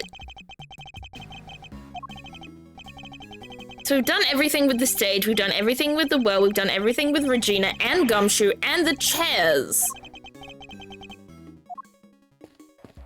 I think we have to deduce something. Is it the elephant? Is it the elephant and the apples that are connected? After all this time? Oh. I thought it was too obvious to be true. And so I've been avoiding that the whole time. Turns out, I was wrong. Ooh, boy, I'm gonna kick myself for this one. The apples in the basket were likely eaten by Isaiah. Really? That's strange. I made sure to put the cart where her trunk couldn't reach them. Are you sure about that? Oh, yes. It was still full of apples the night before the show. Then we must consider the possibility that the cart was moved somewhere within Isaiah's reach. A large basket full of apples couldn't have been moved by the wind, which likely means somebody moved it for a reason. So before the show had even started, the cart had been moved and its apples eaten. That seems to be the most probable timeline. Let's update the recreation, Kay. Will do. I'll add that into the simulation of the performance then. Let me just change back to that recreation first. Updating based on what Regina told us now. There, all done. All right, let's look at this now. Little wonder it smelled of animals. It was being used for the elephant. Told Isaiah's apples. It was full of them the day before the show, so they vanished overnight. Did you figure something out? Quite possibly. All right, let's get this together. Something about the body used as the weight and the basket of apples is related, right? Was the basket used to transport the body? Maybe. The basket was moved the night before the circus performance, and we've deduced that the weights were switched out for the body at around the same time. Hard to chalk that up to coincidence, huh? Then the next question we should be asking is, why was the cart moved? I think I can hazard a guess. The cart would have been blocking that door, which can only mean that somebody needed to open it. Okay, so the body was taken through that door. Oh, it's locked. Let me ask a guard for help. Hey, Mr. Guard! Yes, miss? What can I do for you? That was fast. Guard, where is the key for this door? Oh, the warden keeps hold of that. I'll go ask her for it. It's the warden. Everything points to the warden, gang. Warden Lagarde is the only one with a key. Meaning if somebody did open the door, they would have had to get it from her somehow. Or pick the lock, but, like, it's the warden, so I'm not even respecting the lockpick idea. Thanks for the help. Look at all these breakers. They must control the electricity for the whole prison.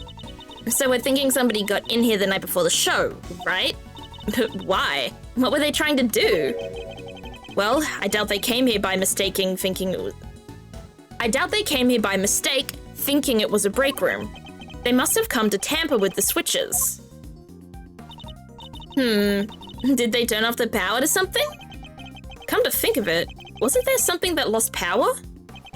What might have lost power had a breaker been flipped? Ah, that's a really good question. 3-hour gap in the footage! The security cameras! There was a 3-hour gap in the security camera footage. Oh, I remember now. Oh yeah, there was. So somebody flipped the breaker it was connected to? Seems very likely. Do you think it was the killer? It's true that shutting off the cameras would have made things easier for them. It would. Which means the killer would have to be someone who had access to the breakers. And it seems only one person has— I'm sorry, I'm misreading so much stuff. I keep getting ahead of myself. And it seems only one person has access to the key. It couldn't be. Could it? Yes, Edgeworth. I've been saying this the whole damn time. As soon as I met her, I knew. All right, little thief, your work here is done.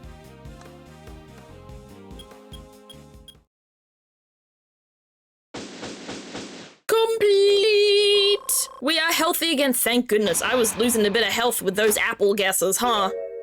The bitches. First on the scene, the early bird wins the worm. Good morning, Mr. Winner. What? You. How'd you get here before me? Good morning, Mr. Edgeworth. I see you've made an early start. And I see you've made a late one, Judge Gavelle. This is not my only case. I am a very busy woman. Not all of us enjoy the freedom of a prosecutor relieved of his only current responsibility. Ugh. Oh, I do apologize. I meant, of course, an associate attorney. Associate. More like asinine. We'll see about that. Eustace, let us begin the investigation of the yard. Okay, I'll go get some officers to help. Hold it! That won't be necessary. Why not? We've already finished investigating the yard and won quite the prize in the process. I love how Eustace tears up whenever the slight, remote, smallest thing goes wrong. He's so me. Won? But I'm supposed to be the winner. Your Honor. I'd like to revisit your theory from yesterday, in order to thoroughly disprove it. I would caution you to choose your words carefully, Mr. Edgeworth. As I am sure you remember, your badge is in my hands. No, it's not. It's in my organizer, actually. I remembered to send a pic of my paint by number. Oh, I'll check it out in a minute then. How could I forget? You've told me several dozen times already. Perhaps you'd care to try a different threat. You have been warned repeatedly, yes, and each time my words seem to have fallen on deaf ears. Allow me to make this crystal clear. The committee cannot and will not tolerate insubordination. The fate of my badge and the whims of the committee are of no concern to me now. The only thing that concerns me is proving Simeon Saint's innocence. Interesting. And spoken like a true defense attorney. In that case, I shall be equally uncompromising. In the name of the goddess of justice, I will strike down your case without mercy. And when I am done, your career as a prosecutor will be over as well. I hope you do not come to regret this. Well, fingers crossed. 90 minutes later, hey, better late than never, gang. My theory remains the same as when I related it to you yesterday. Mr. Castorado did not see Mr. Knight's body when he passed through the tunnel. As such, the body could only have been dropped down the well during the show. We both know the only one who could have dropped the body down there during the show is Mr. Saint. That's still your assertion? And you can prove it, of course. Of course she can. Who do you think you're up against? What Eustace means to say is that we received the final autopsy report just ahead of our arrival. She really is a very busy woman. Busy looking after baby winner. The victim appears to have died the night before the body was discovered. In other words, the night before the show. The cause of death is as stated. It seems the wound is 4 inches deep. Simeon Saint was off stage for a period of 15 minutes. That was plenty of time to him to throw the victim's body down the well. Judge Cavell hasn't investigated the yard yet, which means... I fear there may be something of a flaw with your theory, Your Honor. You seem very confident of that. But do you have any evidence to prove it? Yes, I think I just might. Ooh, I love when he's a cocky son of a bitch. Sometimes. Not all the time, but sometimes. There's budgies! Wait, chat, I just noticed there's budgies at the top right of the screen. Oh, look at them, they're adorable! Babies! Press. A theory being that Mr. Saint was the killer, you're certainly clinging to it rather stubbornly, and you are certainly clinging rather stubbornly to the idea that Mr. Saint wasn't. Do you have any conclusive evidence that he wasn't? Any idea who the real killer might be? Yes, and yes. I'd like to see what evidence you have yourself first. I'm an emissary for the goddess of justice. My words are her words, but her words are wasted on you. You would challenge me as if I said the sky was blue. Is this a quarter of cult? It feels culty. This woman thinks the law is religion, and that, I think, is an incredibly dangerous mindset to have. Not seeing Mr. Knight's body when he passed through the tunnel. Isn't it possible that Mr. Castorado simply failed to notice the body? Assistant to the Associate Attorney, you have been through the secret passage, have you not? How'd you know? I noticed mud on you yesterday, on that charming key in your hair to be precise. You could be a great thief with eyes like that. Answer me truthfully in the name of the goddess. Would you or would you not have noticed the body had one been present? I guess I would have. There you have it. Mr. Carcerado did not see a body, which means there was no body there to see. Reminds me of the budgies I had. Unfortunately, I didn't take great care of them since I didn't know better. The next pet I have, I'll take better care of them. Yeah, I feel the same way about the guinea pigs that we had when I was a child. I just don't think I was responsible enough. Sorry, excuse me for the yawn. I feel like I didn't look after them as well as I should have. But I do want to get birds in the future. I think birds are absolutely beautiful. Hold it. Could you talk us through your reasoning on that a little more? The day before the performance, Mr. Knight borrowed the keys from Mr. Carcerado, or more specifically the key to his cell. Mr. Knight then used the key to leave his cell and enter Mr. Saint's cage. Mr. Saint took Mr. Knight to the yard in that cage, and that's where he killed him. The following day, Mr. Carcerado crawled his way through the tunnel, but there was no body there. That doesn't add up. Mr. Carcerado smelled that sweet smell, so Mr. Knight must have been in the tunnel already. His body did not pass through the tunnel until sometime after Mr. Carcerado had crawled through it. Mr. Carcerado used the tunnel right around the time the show was starting. The body was discovered just after the performance ended. Oh my goodness, that is so many words. From which you deduce that the body could only have been thrown down the well during the show. Yes, and who the culprit must be. We both know the only one who could have dropped the body down there during the show is Mr. Saint. Press. Hold it. Are you sure about that? Could nobody else have done it? I understand that Miss Berry was on stage for the entire performance. Most of the prisoners were watching the show, and those who were not have plausible alibis. What about the guards? They too were watching the show, as was the warden. How can you be so sure? A guard could have easily approached the well unnoticed. None of the guards left their posts during the show. I have checked this for myself. I took statements from each and every one of them. She's thorough, I'll give her that. Are you finally ready to accept the truth that the killer could only have been Simeon Saint? Judge Cavell hasn't carried out a full investigation of the yard yet, which means we've got the advantage for a change. I should review the evidence we gathered during our investigation of the yard. Okay. So what am I missing here?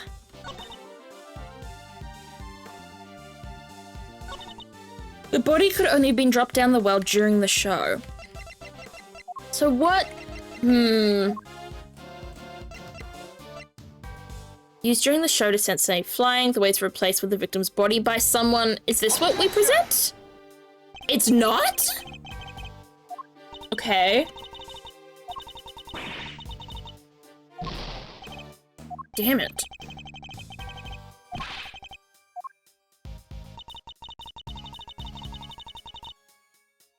See what else we've got. The rope, the top. Sweet scent can be detected. That's so weird. The scent. The doors. The roll call. Bracelet, the chess piece, the search, the diagram. The footage. The gates, the tunnel prints. Did not see Mr. Knight's body when he passed through the tunnel. Would it have been the trick then? No? What am I missing? I'm stuck with what I'm supposed to present here. We both know the only one who could have dropped the body down there during the show was Mr. Saint. Maybe I do it for this one? Surely the trick is the first thing we present, right? Okay, it is. I was just presenting it on the wrong statements. Sorry, Your Honor, but there's something else you're going to have to take into account. The well in the yard was rigged up to create a certain unique contraption. A contraption? Go on. You will recall that Mr. Saint was sent flying from the stage by the elephant. I do. Just before he was to be absent for some time. He was only able to fly through the air thanks to a weighted rope he tied around himself. Dropping the weighted end down the well allowed him to complete the trick. Objection. Wait, wouldn't that send him flying as soon as he set foot on the stage? It's simple, really. He kept the weight from falling by using a stake to keep the rope in place. With a second rope, he was able to pull the stake free, thereby controlling when the weight was dropped. We have found evidence to suggest that the original weight was replaced with Knight's body. This was done by the real killer in order to create an alibi. The estimated time of death tells us that the murder took place early in the morning. The killer could have tampered with the contraption in the time between the murder and the show. You're saying Mr. Saint himself set this contraption up, right? Well then, who do you think is the number one most likely person to have used it to dispose a body, Even you must see how this looks. If Mr. Saint was the killer, he could have simply done as Judge Cavell theorized, without these extra steps. Ms. Berry? Yes? Does anyone else know how Mr. Saint's trick works? Well, let's see. We had to get the prison's approval on what we're going to perform, so I don't think Simeon's the only one who knows. And there you have it. Oh. Interesting. You have certainly been diligent in your investigation. And yet I fail to comprehend your actions still. Why do you not work to do what is right? Is what I am doing wrong? If so, who is it that deems it so? How can you not grasp even that? How can you not see that you are doing wrong at this very moment? What the hell is she talking about? You are a prosecutor, and yet you aid the defense. This flies in the face of common sense. You are breaking every rule in the book. Okay, we've been through this before. Cavell, we've been through this before, many a time, in many a game. The defense and the prosecution are not enemies. They both wish to find the truth, at least in this game, and therefore should work together to find the truth. How do you not know that? As a big judge, I don't know what her title is other than judge, but she seems like a fairly important one. I think only of what is right and just, and act as I see fit in each situation I am confronted with. This is the path I have chosen, and whether you can comprehend that choice is immaterial. Big G?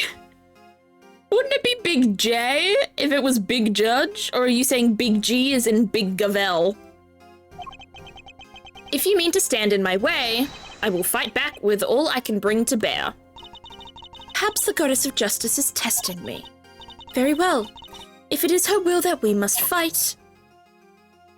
Big Cavell? Well, she certainly has a Big Cavell, you just saw it then. Then I shall end this once and for all. Listen well, Mr. Edgeworth, for there is another reason why only Mr. Saint can be the killer. Alright. We go again! Run it back!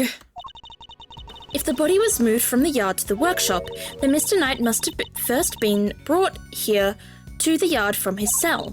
The only person who had the opportunity to do that is Simeon Saint, and thus he remains the only plausible subject. Mr. Saint took a cage with him to Mr. Knight's cell. But why would he do that? Why take such an unwieldy object all the way to the holding cells? Yeah, it is pretty sus. But we've all met Mr. Saint. That's exactly the kind of thing he would do. It's entirely plausible that he took the cage with him out of absent-mindedness and nothing else.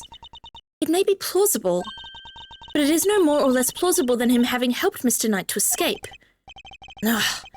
Need some real solid evidence if I'm going to get her to budge. Right, we go again! The body was moved from the yard to the workshop. The Mr. Knight must have first been brought here to the yard from his cell. Press. Was there really no other way he could have come here? Mr. Knight was awaiting trial. If he, a random non-inmate, had openly entered the prison proper, he surely would have been noticed. And presumably none of your witnesses have testified to having seen such a thing. Precisely, praise be to the goddess of justice for granting you this insight. So as you will agree, it can only be that Mr. Knight was brought over here in secret.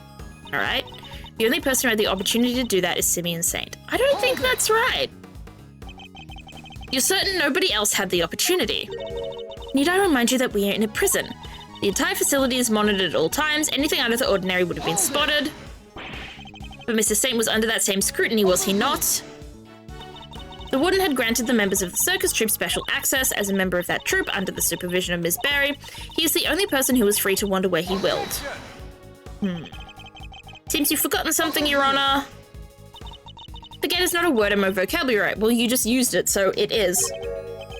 Then recall this fact if you will. You claim that Mr. Saint is the only person who was free to walk around the prison, but there was a brief period of time on the day of the crime in this prison, a time where it would have been possible for anyone to move through the prison entirely unmonitored. What do I have that shows there was a period on the day of the crime where the oversight was limited?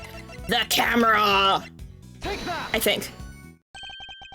Mr. Saint is far from the only one who had the opportunity. Which opportunity are we talking about again?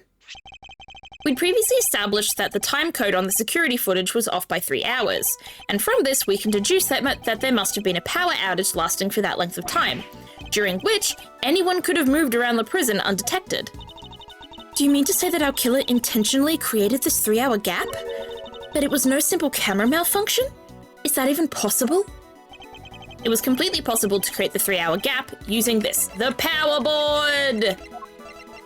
Gimme!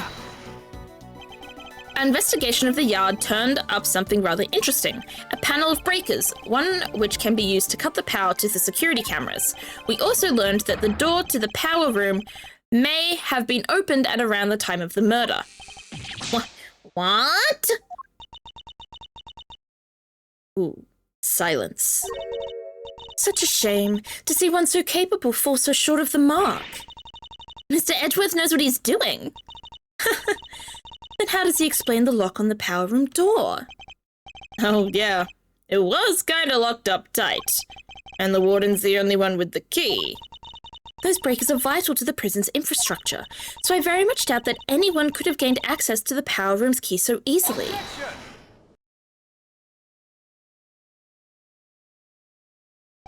No, but one person could have. I beg your pardon?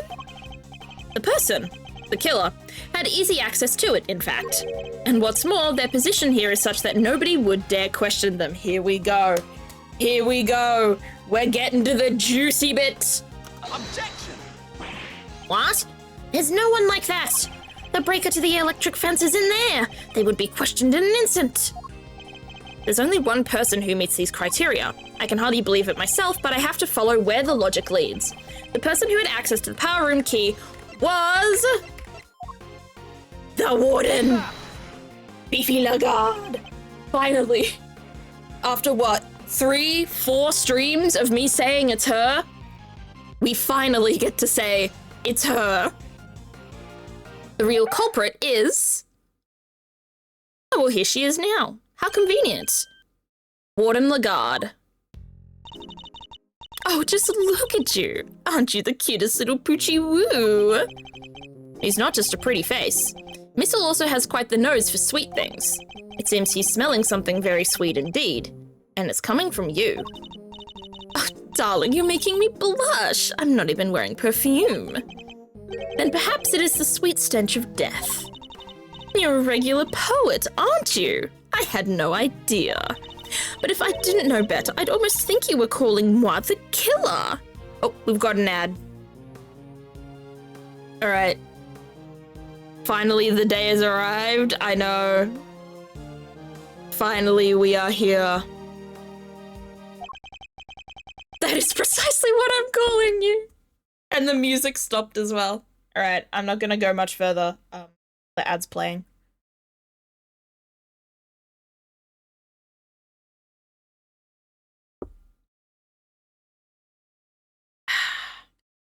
Get up, chat. Have a stretch. Get a drink of water. You got a driving test ad. Ugh. I can't imagine driving. Driving is just not for me. I don't think. It's not. Nah. Maybe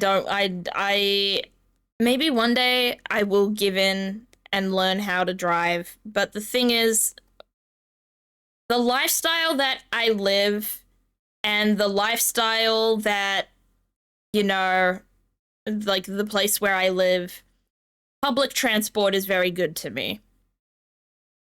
An ad for glasses and an ad for spam, the meat. Why the hell would you get an ad for spam? Hello? That is so weird. Driving stresses me out. I don't really love it. Oh, well, I don't. I've heard stories from my mother. Driving stresses her out. Specifically, the driving tests stress her out. But I think driving in general would stress me out because it's just so many buttons and so many rules and so many things to kind of keep an eye on and learn. And I don't know, I don't quite trust myself. Not to mention, I'd have to, like, really pay for all of the lessons because I can't... My family doesn't own a car because my mother doesn't drive. So I would have to, like, the lessons would have to be all done by, like, actual instructors and stuff, and in a car that isn't ours. And I don't trust the drivers around me. Oh, true. I get intrusive thoughts all the time when I'm walking down the road and a car drives past. I'm like, wow, I have so much trust in every person that drives cars because they could just, like, drive past me, think, kill, and then they could turn the car and kill me. It's one of those really horrible intrusive thoughts I have. I get a lot of intrusive thoughts about just random deaths I could go through. Like when I'm taking the train and it goes down a tunnel, or the tunnel could collapse. Or I hear a plane overhead, I'm like, the plane's gonna crash. Like, death and despair, especially around vehicles, happens to me a whole lot. I want to learn so I don't have to take the bus. That makes sense. I feel like very conveniently I can take the train just about everywhere I want to go, but buses are definitely a whole other story. I feel like they're a lot less convenient because they're a lot less smooth and they're a lot smaller and crowded, and I think trains are superior. But the ad is gone, so we can continue. What? Warden Lagarde is the killer? Mr. Edgeworth, do you realize what you're saying? Such a naughty boy. How could he suspect me? I'm the one in charge around here. It's like we're in a murder mystery, aren't we? Well, funny that. You are? I get intrusive thoughts when a train is coming from the direction I'm walking and I'm walking beside the tracks. I get intrusive thoughts if I walk too close to the train tracks, like if I'm on the platform. I'm always very determined to stay behind that yellow line, you know? Because if I fall, I'm like, I could trip, I could fall. I'm even safe when I'm on the road, like when I'm waiting for the lights to go green, I stand really far back. So I don't stand on the dip between the footpath and the road, like the accessible, like, dip part of it, because I'm like, maybe I'll slip on that and fall over and get run over.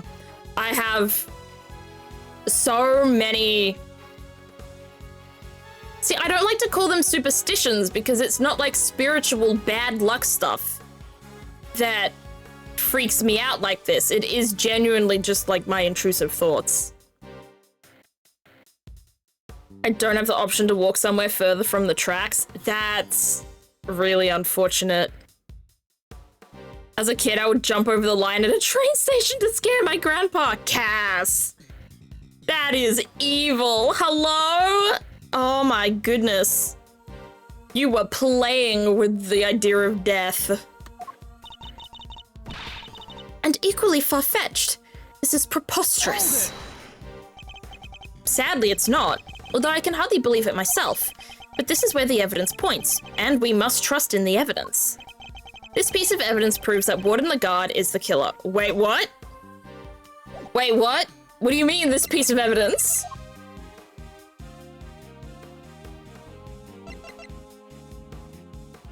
What?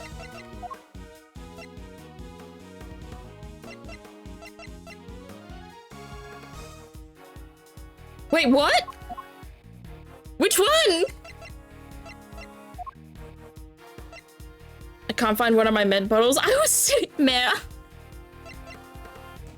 Mare. Oh my gosh. This piece of evidence. Is it this? This proves that you are the killer. All right. Not that. Looks like that wasn't it. Missile smelled something on Warden the guard just now. Whatever it was could be the key to this case. Here, who, Mr. Edgeworth? Okay. Missile smelled something on him. Do you at least try and present some plausible evidence? This piece of evidence, is it Knight's body? It is! The sweet scent on Knight's body. Oh, did the stream die again? Oh, come on, man.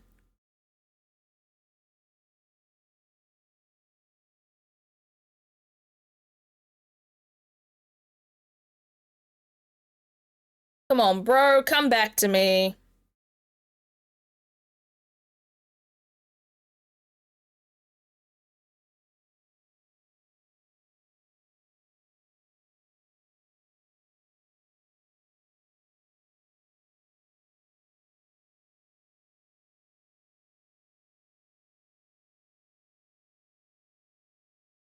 There we go. Hi, everyone. We back. We presented Knight's body, is what happened. So there's a sweet smell on the warden, and there was a sweet smell on Knight's body. So I presented Knight's body. Your scent betrays you, Warden. And here is your accuser. Look at that grin. Look at that smile. He looks so funny. The animal drawings in this game are always funny to me. The police dog? We had him track a sweet scent that was lingering around Knight's body back when it was first found. He now appears to be smelling the same scent. And it's coming from you. Oh, ho, ho! Darling, you're priceless, you really are! Your evidence is a whiff of suspicion? Verity did to put him in his place. Oh, they're on a first-name basis, are we? It seems Judge Cavell may have reached a similar conclusion to myself. You believe this to be no mere coincidence, Mr. Edgeworth? I do. After all, she had the key, and the scent found lingering on the body is hers as well. Were it just one or the other, we might be able to brush it off as coincidence. However... Indeed. Then it seems a conclusion approaches. Perhaps we should hear what the warden has to say for herself. We should. And when we have, this case will finally be at an end.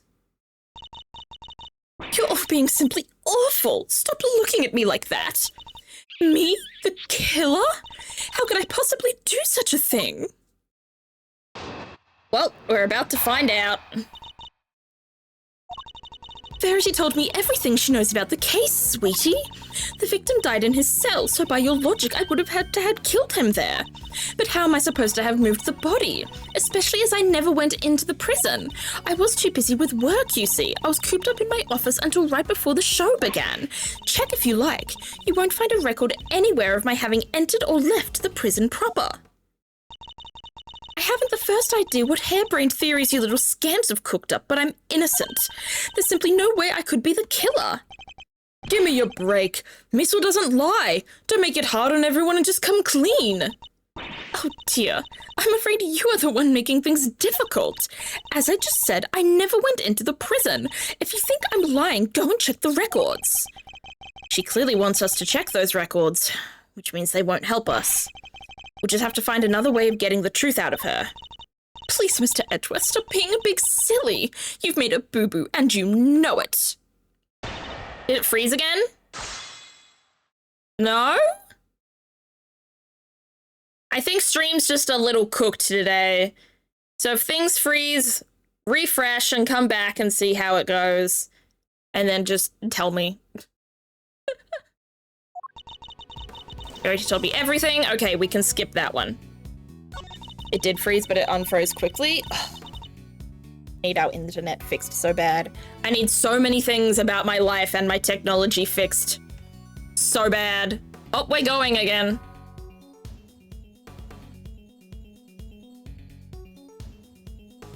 Come on. Come back now. Okay, we're back now. See, it literally just happened again.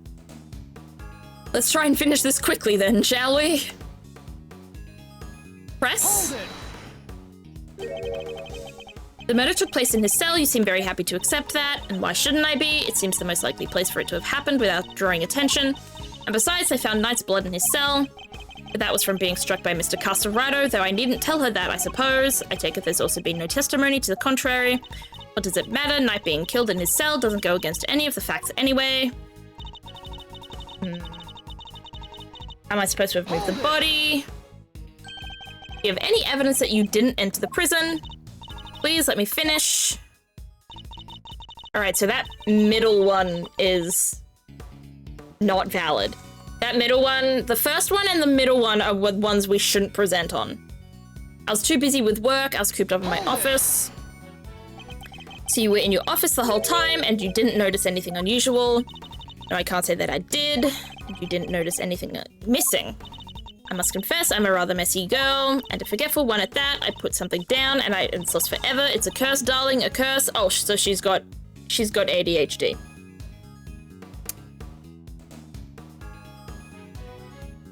We're accusing someone with ADHD of murder. Let's go.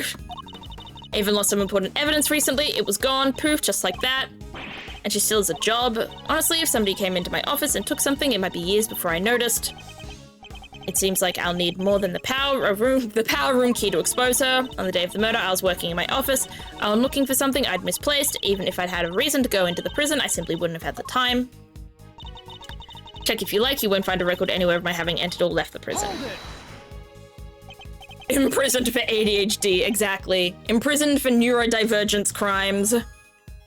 Maybe you didn't go through the main entrance to the prison. What if you took another route? Come on now, surely you don't mean that awful filthy tunnel they discovered. Why, until yesterday, I had no idea it even existed. No, you had another way in, I'm certain of it. A route that didn't require going through the main entrance or the tunnel. The route you took went through this location. Take that! The yard? Through the fence? Warden, you took Knight from his cell and brought him to your office, which just happens to be connected to the yard. If you had a way through the fence, then you would have been able to circumvent both the entrance and the tunnel.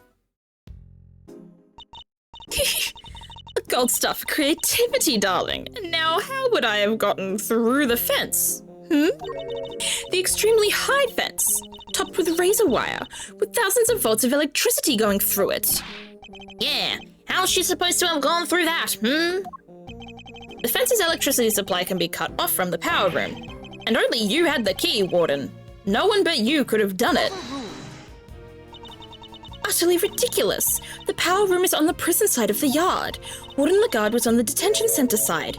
How would she have even reached the power room? Exactly, Verity, darling.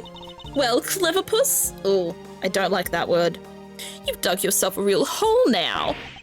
If there is no record of Warden Lagarde having entered the prison proper, then the idea that she could have shut off the fence by using the breaker is out of the question. Ugh, but there must be some way she could have done it. Take a deep breath, big guy. Lose your cool and you've lost everything. But if I don't find a solution, she might still wriggle out of this. Hey, I said take a deep breath, not freak out and complete— Oh, was that Edgeworth that said the line before Fender? That's my bad. There's nothing to be gained by banging your head against the same wall. Yeah? No matter how you look at it, Warden Lagarde couldn't have done it alone. Mr. Edgeworth, if you— Oh, thank you, Moth, for the stretch and the posture check and the hydrate. Guess I'm psychic? Ooh, give me my future, Cass. Tell me my future.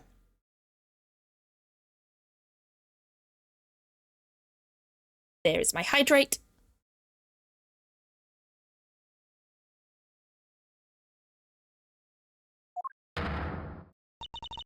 You aren't doing yourself any favors by obstructing justice with your silence.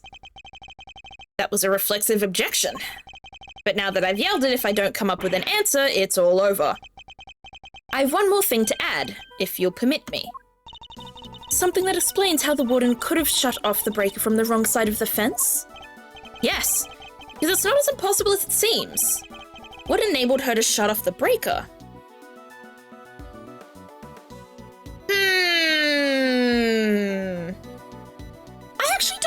Oh. Only the best things will happen in your future. Really? Thank you, Cass. I believe you. What enabled her to shut off the breaker?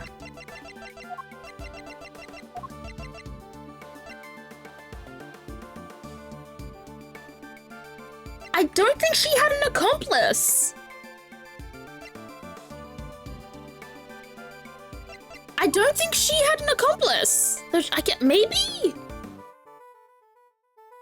Something that I forgot to share at the start is that I've been learning how to make different idle animations and poses for characters I can play as. That's cool. Animating is cool. I used to do little like flip note animations on the Nintendo DS.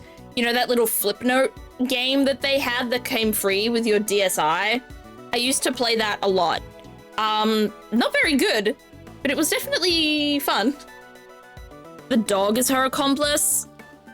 I feel like maybe if anyone would have been her accomplice, it would have been Carnus, right? Oh, that's what was taken from the evidence. The dog. The dog used to be in evidence and now he's not. I should have also specified it's from the murder mystery stuff I do. Cool. That's still fun though. I remember Flipnote. Yeah. I can't recall any... Okay, I'm gonna sneeze. Sorry, excuse me. Ugh. I need whoever invented armpit eczema to perish. How about any eczema? I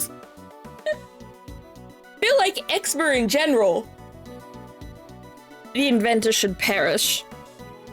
But armpit eczema definitely does suck because that's just a place that you're gonna rub against a lot anyway, just through that it's naturally, you know, a fold in the body. That's the wrong way of putting it, but... What enabled her to shut off the breaker?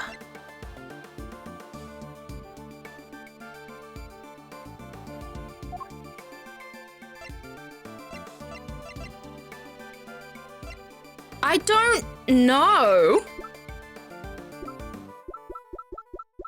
I like that sound effect. And deodorant makes it worse. That's rough.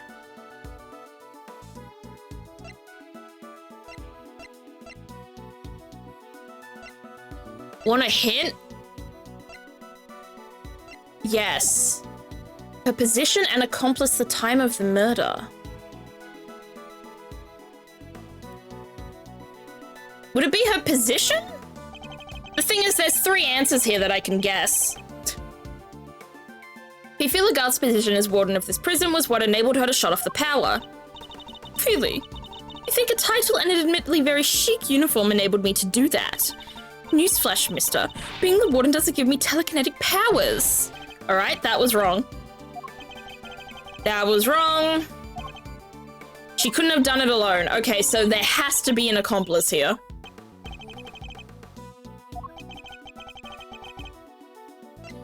Oh.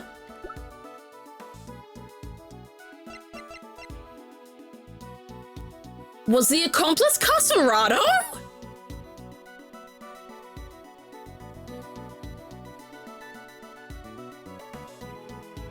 Oh, no. I know who the accomplice was. It was Sorit. Because Sorit's bracelet was broken. I've got it now. Oh, stream's dead again?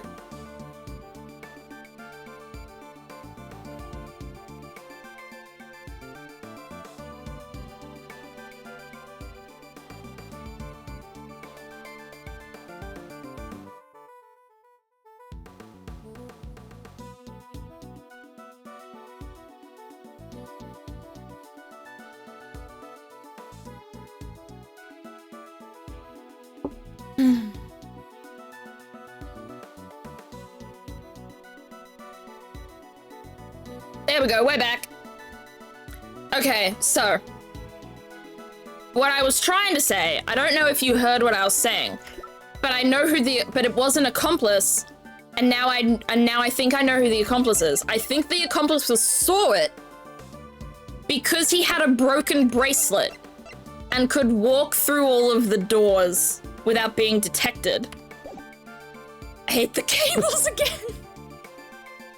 Did they taste good at least? Did you enjoy them? I hope at the very least that they were tasty, that it was worth it. She couldn't have done it alone. But what if she wasn't alone? Ooh, now we're talking. Way to flex the old grey matter, kiddo. I believe that Warden the Guard had an accomplice. Enough. You disappoint me, Mr. Edgeworth. Like chicken. Well, chicken's a pretty good flavor. Chicken is my favorite meat, I think. Out of all the meats. That or like calamari. What do you mean? Mr. Edgeworth has said nothing wrong. The inmates of this prison are all issued with security Yep, it saw it. It saw it. And that's why he's so desperate to make sure everyone thinks he's a model prisoner, because he's not. Did it just happen again? Yes. Yes, it did. The ones that raise the alarm if people go where they're not supposed to. Ah. I see that you have realized your error. And we are, of course, within the prison grounds, where not only are the bracelets worn, but even the guards surveil each other for signs of wrongdoing. And despite all that, no one noticed Mr. Caserado's escape? The only ones who are free to roam are the animals, and they most certainly could not have operated the breaker. No, so our accomplice must be human. Then who did it, given that it cannot have been a prisoner or a guard? I wouldn't be so quick to rule out either, Your Honor. The fact is, there is one person, someone whose movements weren't restricted. And I have just the evidence to show who that free roaming person was. It was Sorit's broken bracelet! This is one of the prisoner's bracelets. Indeed, a broken bracelet belonging to a certain self-proclaimed model prisoner. What do you mean? And who is this prisoner? I like when he does that finger waggle. Frank Sorit, Warden Lagarde's favorite inmate. Oh my gosh, that is a fantastic face. Those eyes. And the fox is licking her sweat. That's kind of icky. But hey, hydration, I guess. It's strange, isn't it, Warden? That he was able to keep his broken bracelet hidden and wander freely around the prison all the while. That is pretty funky. And I don't mean in a good way. Dog stealing that salt? He craves that mineral. It couldn't be the case that he was permitted some sort of special leeway, could it? Although you are in the habit of giving such leeway to certain others. Bodhidharma Carnus, for example. Mr. Edgeworth, that is pure speculation. In that case, why don't we ask Mr. Sorit himself? I'm confident he will confirm for us that he and Warden Lagarde were accomplices in this crime. If the two of them had worked together, a certain route into the prison becomes viable. The real route by which Knight was moved from his cell to the prison proper. Recall that there were two big obstacles in her path. First, the security camera outside Knight's cell. Second, the electrified fence in the yard. But she was able to remove both obstacles in one fell swoop, by having Mr. Sorit shut off the corresponding breakers. All right, Mr. Edgeworth, you've had your fun. And? Do you still deny it, Warden Lagarde? No, darling, you've got me. I admit it. Warden? Tell me this isn't true. Are these two like toxic Yuri or something? I'm getting really Euriful vibes from these two. Gavel looks maybe it's just Gavel's love of justice, but I feel like Gavel feels particularly betrayed by the warden. Sorry, Verity, honey. I'm afraid it is. Frankie helped me do it. Frankie? Ugh, what a nickname. I know a Frankie, and they're the only valid Frankie there is. No way. You did it, Mr. Edgeworth. You got her. Nice shooting, cowboy. She won't be wriggling out of this now. As Mr. Edgeworth said, I had Frankie switch off the breaker. But we didn't kill Knight, did we? No, Sweetums, no, we didn't. What? Warden, explain yourself. Oh, Verity dear, I doubt your precious goddess will want to hear my excuses now. She is all merciful. You have but to confess and you shall be saved. Oh, gosh, all right. I was being threatened. I had no choice but to do as he said. Who's he? Bodhidharma Karnas, that awful assassin. Karnas? How long has it been since that awful man came here to my beautiful prison? I'll never forget the day he arrived. So she's trying to pin it on Karnas now. Oh, this is a terrifying picture, that much is true. The moment we were alone, he said this to me. You should know that I have other dogs. Dogs not confined to this fine institution. Others? Yes, very loyal dogs. Dogs who will do anything I ask of them. Of course, he wasn't talking about real dogs. He was talking about his very human cronies. And then he said one last thing. I would recommend that you take care in how you treat me during my stay here. I wouldn't want to have to set my dogs on you or your precious family. Damn. I love how they've drawn her face in this art. It's so animated. I had no choice. I gave him that cell. I gave him everything he asked for. Everything? Wait, is that how he became the fixer? Yes, darling. I obeyed his every command and smuggled in for him all that he wanted.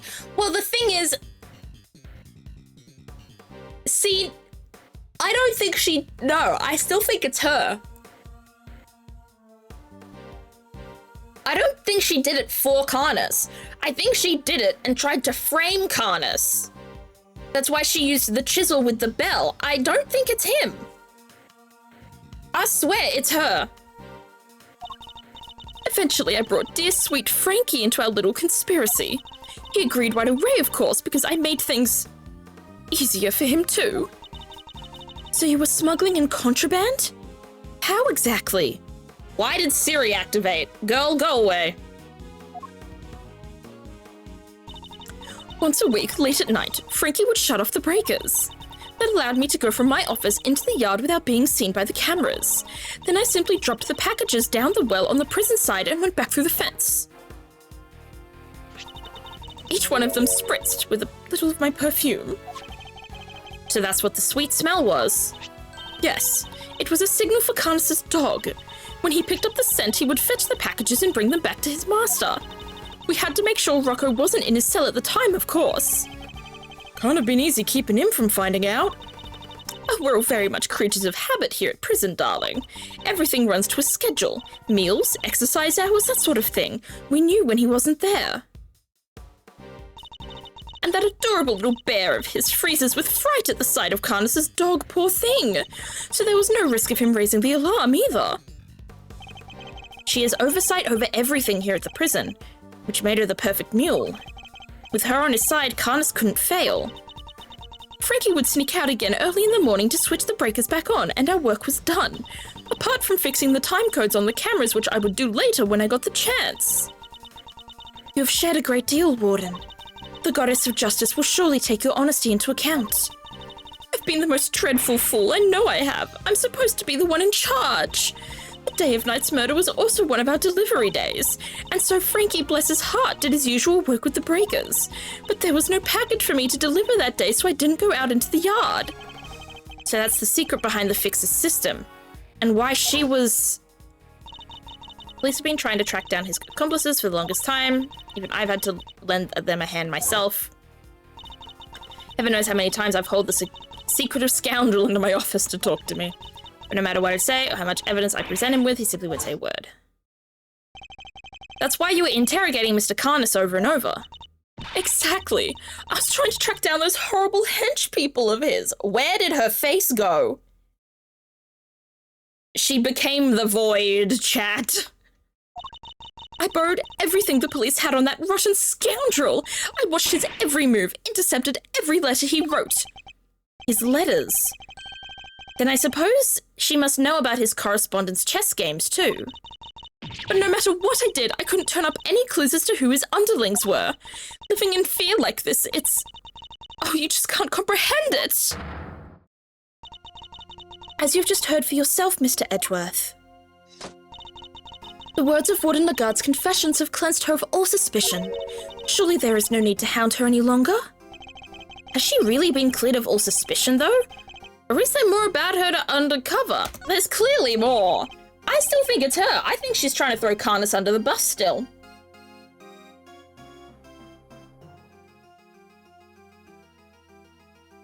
There is a bus here.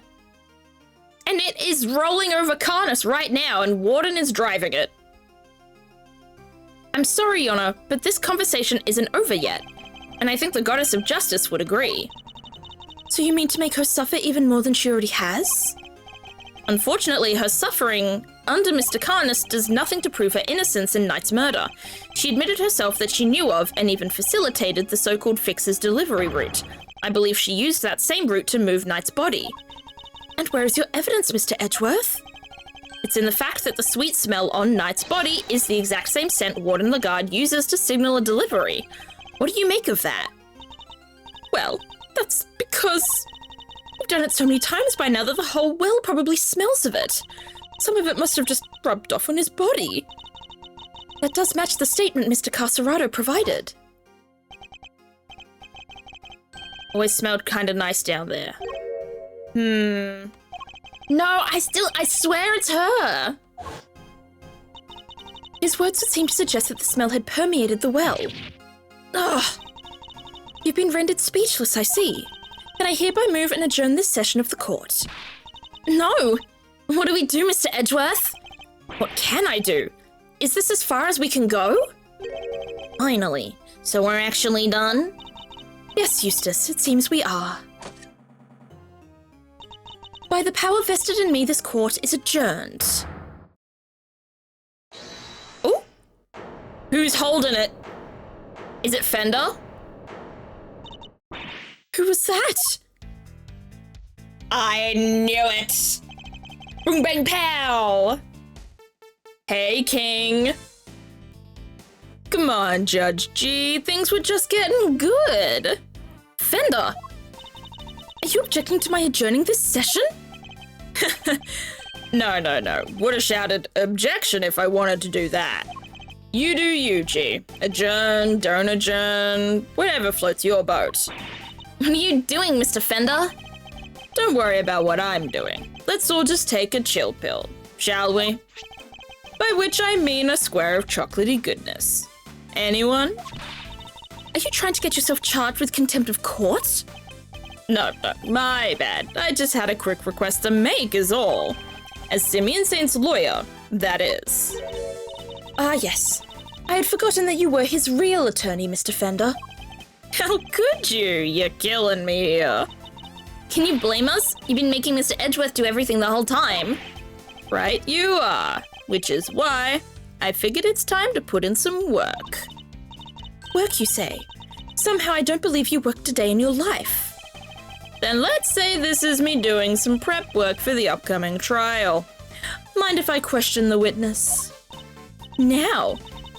Amusing, but what is there left to ask? I've got a feeling in my funny bone that Fief's here is something more to tell us about the killer. Do I? Yes, indeed. See, as a major player on Team Simeon, I can spot a sympathizer when I see one. And you don't think he did it, do you? So tell us, who did? Come on, spill the beans, we're all ears. Mr. Edgeworth, what's he doing? He's trying to coax Warden Lagarde into giving something away. Ask yourself, why would she go to all the trouble of sending Knight's body on such an odd journey? It's because she wanted to frame Mr. Karnas. She did? No way! If he was convicted of committing murder here, that could have been grounds for a transfer to another prison, most likely a more secure facility. And where he'd be out of her hair forever, huh? Precisely. She saw her opportunity and seized it. No. Saint can't not be the killer. That's not fair. I was all ready to prosecute him. I know, right? But maybe we should find out what she thinks first. Don't want to get the wrong guy, yeah? Nice. Now Mr. Winner has to go along with it too. Oh, are you saying that's what my Fender voice sounds like? Number 15, Burger King foot lettuce. I think the reason why I made Fender's voice the way it was is that for me, it's really hard to keep consistent male voices or masculine voices. So I'm trying to do something really different where I play less with like the tone of voice and I play more with like how he talks, the style of speech, as opposed to just the tone of the voice. Well, Warden, are you happy to testify further? Either that or Chris McLean going, all right, campers. I love both of those comparisons, actually. It doesn't have to be one or the other. Why can't it be both? Can't it be a mix of the two? Of course. How could I refuse this silver-tongued devil? Eddykins, you have such a way with words. Just doing my job, thief. Besides, one can't tell the truth without telling the whole truth, can one? I'm simply dying to tell all verity, darling. Do say you'll let me. As you wish. Court is adjourned. I can't believe you pulled that off, Mr. Fender. Oof. Me either. Thank you for the timely intervention. Hey, it's the least I could do. Kay's not wrong, I've been leaning on you hard. And besides, the defense never rests, am I right? Simeon's depending on us. Sadly, I think I just about exhausted my reserves of cool lawyer chat there, and we can't foul this up now. Which means you're up to bat, Miles McSmiles. Show 'em that never rest spirit. I shall. Fabulous, then let's get started. Here we go. Testimony again.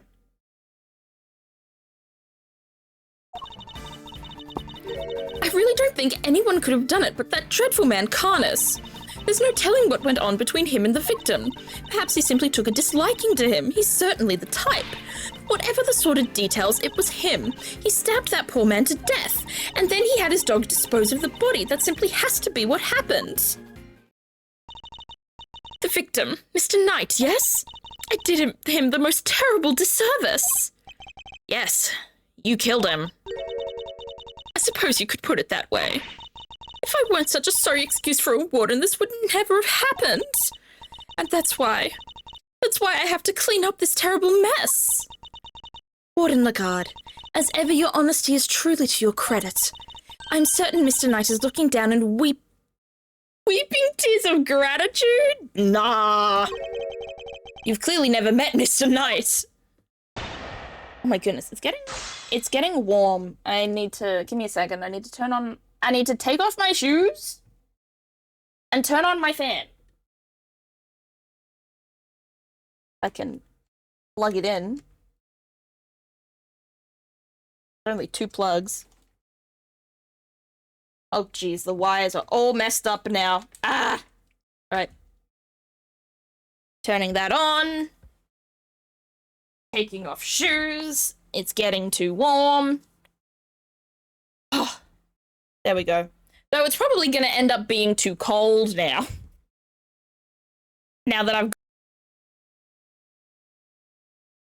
go. I really don't think anyone could have done it but that dreadful man Carnus. It's usually not the first statement we can, like, there's usually not, can you hear me? Why? What happened? Chat, just tell me quickly, can you hear me? Because something's gone wrong with my mic. I'm very confused. Elgato Wave 3. What? Monitor and output. Okay.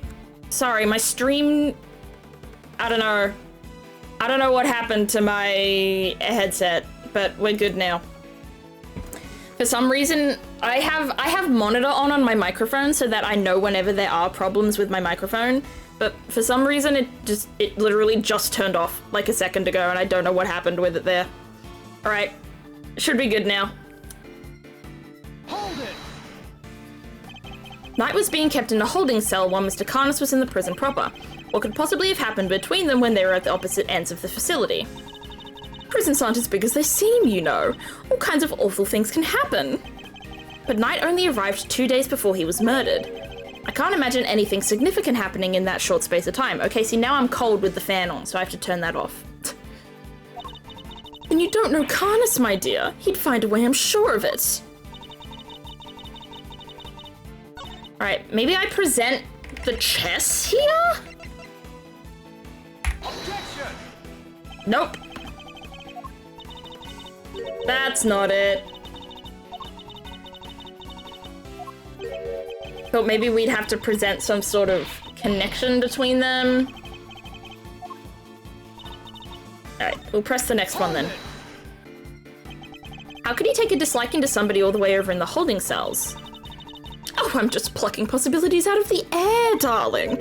As I said, there's no telling what really went on between them. You're so awfully serious, aren't you? Not that I mind, of course. Why is she looking at me like that? So noble, so dashing in that marvelous suit, so clever. Is she flirting with me? Excuse me? I can feel myself becoming your biggest fan, darling. I really can. Well, it won't be for long, because we're gonna send you to prison.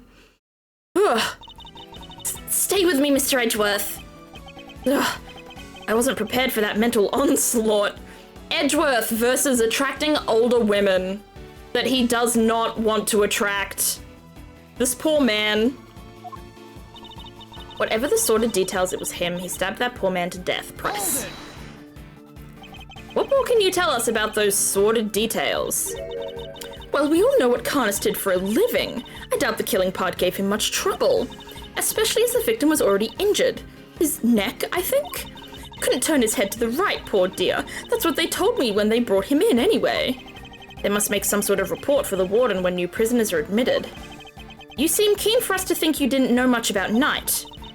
That's because I didn't, sweetie. And the victim was simply a fun target to that monster, nothing more. I expect Carnus used the chisel that was hidden in that chess set, don't you? Awful grisly business. Just imagine, the man probably didn't even have time to cry out. I see. Thank you for your thoughts. They were very helpful. Actually, I'd like to hear about them in a little more detail, if you don't mind. Oh, Mr. Edgeworth, you're making me blush. I could chat with you all day. He's not doing well.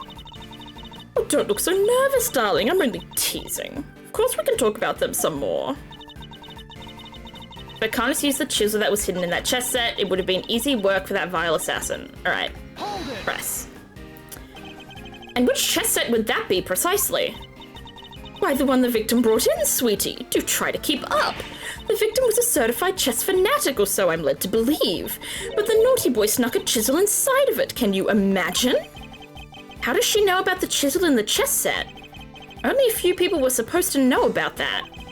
After all, we only learned about it thanks to certain deductions we made. So how did she find out? Of course, in the hands of a killer like Carnus, even a chisel could serve as a deadly weapon. I'll press this and then I'll figure out what to present. You seem to have very strong feelings about Carnus. Of course I do. I told you what he said to me and what an absolute menace he was to interrogate. He could slither out of anything. The snake. He sounds as tough as a rock, and the infuriating, self-satisfied look on his face when they took him back to his cell. My blood boils just thinking about it. Oh, she's turned into the void again. Certainly don't blame her on that count. Okay, so that's a bad one. Present. The chisel. Do we have the chisel is... Objection. Shit! What do I make of it? What do you make of it? Because I think we're probably on the same page here. Alright. We're getting low in health, gang. Perhaps he took a certain disliking to him. Maybe we present the chess? Objection. No. Okay, so I don't think their connection matters at this point. What are we meant to present here? I'm missing something. Perhaps he simply took a disliking to him. He's certainly the type. Whatever the sordid details, it was him. I expect Carnus used the chisel that was hidden in that chess set. Maybe I'm meant to present the set? Objection! There we go. Okay. It takes me a few tries to get it done. But it doesn't mean I got much health left. Warden Lagarde, you strike me as being more careful than the image your project suggests. Oh, Mr. Edgeworth, please call me Fifi. Or Sweetie Pie if you prefer. Yep, me too, Edgeworth. However, I think you may have been a little less careful than you realized in this instance. Tee, aren't you just the most adorable little creature? Don't be embarrassed, we're all family here. So you're romancing your family, are you, Lagarde? You flirt with family. Sweet home Alabama. Ugh. Come on, Mr. Edgeworth, don't let her get inside your head. You said earlier you didn't know much about Knight, in which case I find it rather strange that you know about the chisel. Well, of course I do, darling. Do you think we don't check prisoners when they come in? Objection! You're not talking your way out of this, Warden. That is entirely irrelevant and you know it. Knight didn't bring the chess set into the prison himself. It was brought by Mr. Saint when he came to visit. Knight wouldn't have had it with him when he arrived. What? I mean, of course, that when Mr. Saint came in, he... You checked him? I find that hard to believe, because if you did, that makes your story all the stranger. If you found the chisel, why did you not confiscate it there and then? Eek! She got all spiky. Judge Cavell, did you tell anyone about the hidden compartment in the chess set? I did not. If no one leaked our findings, then how exactly did you learn about the chisel, Warden Lagarde? Because it certainly couldn't have been when you checked Knight or Mr. Saint on their arrival. Indeed. Such a thing would imply an intentional oversight if it had been found yet let through. Precisely. So, Warden Lagarde, and answer truthfully this time, where and when did you learn about the chess set? She's quiet now. No flirting to be heard. If you won't answer, then allow me. I submit that you... All right, darling. There's no need to rub it in. You got me all right. I questioned Knight. That was when I learned about the chess set. But please, you have to believe me. I did not kill him. I love this song. What, the one that's playing now? That's all intense? Like the final showdown type intense? One moment, Warden. This is a significant development. The court requests that you make a detailed statement on the record. Any objections, Mr. Edgeworth? None, Your Honor. Thank you, darlings. I'll clear up this awful misunderstanding, I promise. Here we go again. Very well. Go ahead, Lord and Lagarde. And please, tell the truth this time. Her lies are starting to wear thin. This is my chance to expose her. Part 2. I said I questioned Knight, but it wasn't anything serious, you understand. I make a point of talking to every newcomer to our little home. Knight was no different. We just had a little chat, you might call it. And after we talked, I had him taken back to his cell straight away. The more she lies, the more thoroughly she seals her fate. So it was simply a conversation with a new detainee. That seems entirely above board. Exactly, Verity, darling. I knew you'd understand. Well, I don't. What proof do you have to back up your statement? Oh, the more upbeat song. Okay, got it. Well, we might hear it again if this keeps going. I suppose we shall see, won't we? Mr. Edgeworth, you may begin your cross-examination. Another one. Make a point of talking to every newcomer to our little home. Press. What did you and Knight speak about? Nothing much, just some small talk. I asked him about what animals he liked, what his hobbies were. His hobbies, and I imagined you talked about chess. Yes, I couldn't stop him talking about it. In fact, he even had a piece of paper covered with little notes about it in his cell. At least I think that's what they were about. So she's seen Knight's correspondence chess diagram. Knight was no different. We had a little chat, you might call it. How was he when you spoke with him? He was so open and honest. Honest? He was talking about one croissant and promoting a prawn. I suppose he must have been hungry. En passant and promoting a pawn. It seems he spared no one from his obsession with chess. After we talked, item taken back to his cell straight away. Press. If he really had gone back to his cell, he would still be alive today. You really think I murdered the poor man right there in my office, don't you? What would my motive have been, darling? I told you, I barely knew him. I'm no angel, I have my grudges against Carnus, but Knight had nothing to do with that animal. She really does hate Carnus. Warden Lagarde, I must insist that you append that statement to your testimony. Right, we got more of it. I have my grudges against Carnus, but Knight had nothing to do with that animal. Here's where we present the notes. Right? Yes. Right.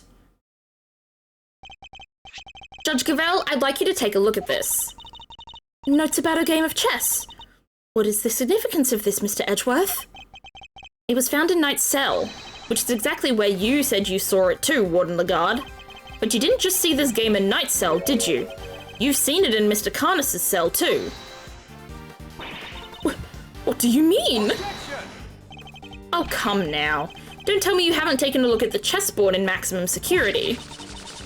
Oh. I imagine you watch his every move like a hawk. Or rather, I imagine you feel that doing so is your only option. Is this the song, G Charizard, the one that's playing now? If she wants to find out who his cronies are, right? Personally, interrogating your own prisoners is highly irregular, to say the least. But as you said, Mr. Carnus had threatened you. He put your precious home at risk. The other one? Oh, dang it. I keep missing it now. That's why you took it upon yourself to question him. You wanted to find out who his dogs were. And so what if I did? You also told us you read his letters, which means you must have known about one key fact. You knew he was playing correspondence chess. Ah! And then who should appear but Knight, carrying with him a diagram of a very particular game. We ourselves used that diagram to infer a connection between the two men, and it seems you came to the same conclusion. But in your fear, you took your reasoning one step further. You surmised that Knight was Mr. Carnus's henchman, sent to kill you. Which is the real reason she had that chat with the Bronxster. If his boss wouldn't crack, maybe he would. And when you questioned Knight, you made another discovery. For there inside his chess set, you found a hidden chisel. The murder weapon itself. As far as you were concerned, that chisel meant one thing: Carnus. Thus, you convinced yourself that Knight was working for Carnus, and that's why you killed him. I see you have no more excuses. Judge Cavell, your verdict, please. Much as it grieves me. Oh, sorry, that's the Warden's voice, not Cavell's. There would appear to be little room for doubt. I hereby give my verdict. Bronco Knight was murdered by... Oh. In the name of the goddess of justice, who is it this time? It's the Void. Warden? It's a joke, it's all a big stupid joke. You people just don't get it, do you? I think we've proven that it's you who didn't understand things correctly. Me? Please, darling, I understand it all perfectly well, thank you very much. And I understand that there's a glaring contradiction in your theory, Mr. Edgeworth. You're just grasping at straws now. I have no time for this. Your Honor, the verdict. I'm curious to hear what the Warden has to say. What? You're a total verity. I just have one last thing to say, then Mr. Edgeworth can declare himself the winner. You rang? Eustace, not you. Does anybody remember a certain autopsy report? Of course, we received the finalized version only this morning. That's right, and I was listening to what you told us about it, Verity, even if nobody else was. You said the wound was 4 inches deep. 4 inches? Wait. Riddle me this, Mr. Edgeworth. How does a tiny chisel make a 4-inch wound? No. Forgive me, O goddess. I came perilously close to making a terrible mistake. Gonna go walk the dog with Mum. Good night, Cass. Thank you for coming around and hanging out, and I hope you have a good walk and a good rest of your night. Looks like your theory is the one that doesn't hold water, Edgeworth. What now, What do we do? It'll be fine. Mr. Edgeworth always comes through, right, sir? Uh-oh. Looks to me like the Mousertron's out of commission. You're an attorney too, aren't you? Why don't you go do something? Turn things on their head with a desperate bluff. Bird out the first mind-blowing thing that comes to you. Look, Detective, I'm as much of a man of action as the next guy, but without evidence, we're up a creek without a paddle here. This might be the end of the road. We can't give up now. We have to do something. I'm certain that Warden Lagarde is the killer. It's the only explanation that fits the facts of the case. But if the chisel wasn't the murder weapon, what other bladed weapon is there in this facility? It seems we still do not have all the answers. What other bladed thing do we have?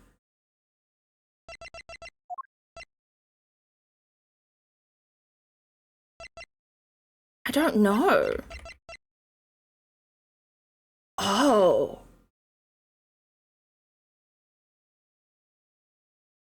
The stake? From the trick? Question mark? Nor the evidence to provide those answers. Alas, we must wait until the trial to see this matter resolved, I'm afraid. Objection! Oh, come on, G. You're just giving the killer a chance to destroy the evidence. Are you calling the judicial process into question, Mr. Fender? Eek. Nope, not me, nuh-uh. I tried, Miles. Any bright ideas? What is the real murder weapon, since it's clearly not the chisel? Confound it! This question throws everything we've deduced out the window. Nothing to add, Mr. Edgeworth? Allow me to remind you that claims not supported by sufficient evidence are subject to the harshest of penalties. Okay, we're just doing a lot of thinking. A lot of dots. It's hopeless. I can't think of anything. I need more time. Loath as I am to admit it, You can't give up now. Remember what Mr. Fender said. Simeon's counting on us. Without us, Remember how upset he was? He was devastated. Nobody's in more pain than him over Mr. Knight's death. There's no way he did it, but if we can't save him, who will? And what's more, he believes in us. He's sitting in that cell waiting for us to bring him some good news. And I, for one, won't walk away until we have some. Okay. Gee, Miles, your little buddy there's quite the motivational speaker. And she's right, too. When you find yourself on the ropes, think of your client. Picture them pleading with you to help them. Doesn't that make you want to fight back as hard as you can until the very end? Oh, we're so close, but we've got an ad. No.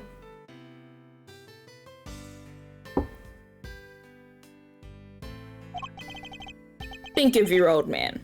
Good old Gregory. No matter how bad things looked, he'd always find a way to turn it around and save his client. And you're just like him, right?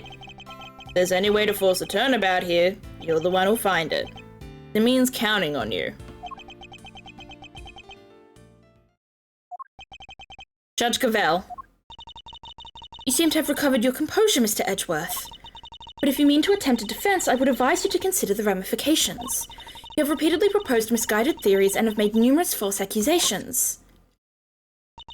If you do so again, I will have no choice but to judge you unfit to serve as a prosecutor, and relieve you of your badge for good. She's right. I have put forward a number of theories that proved to be flawed in one way or another. Have I made some sort of fundamental oversight?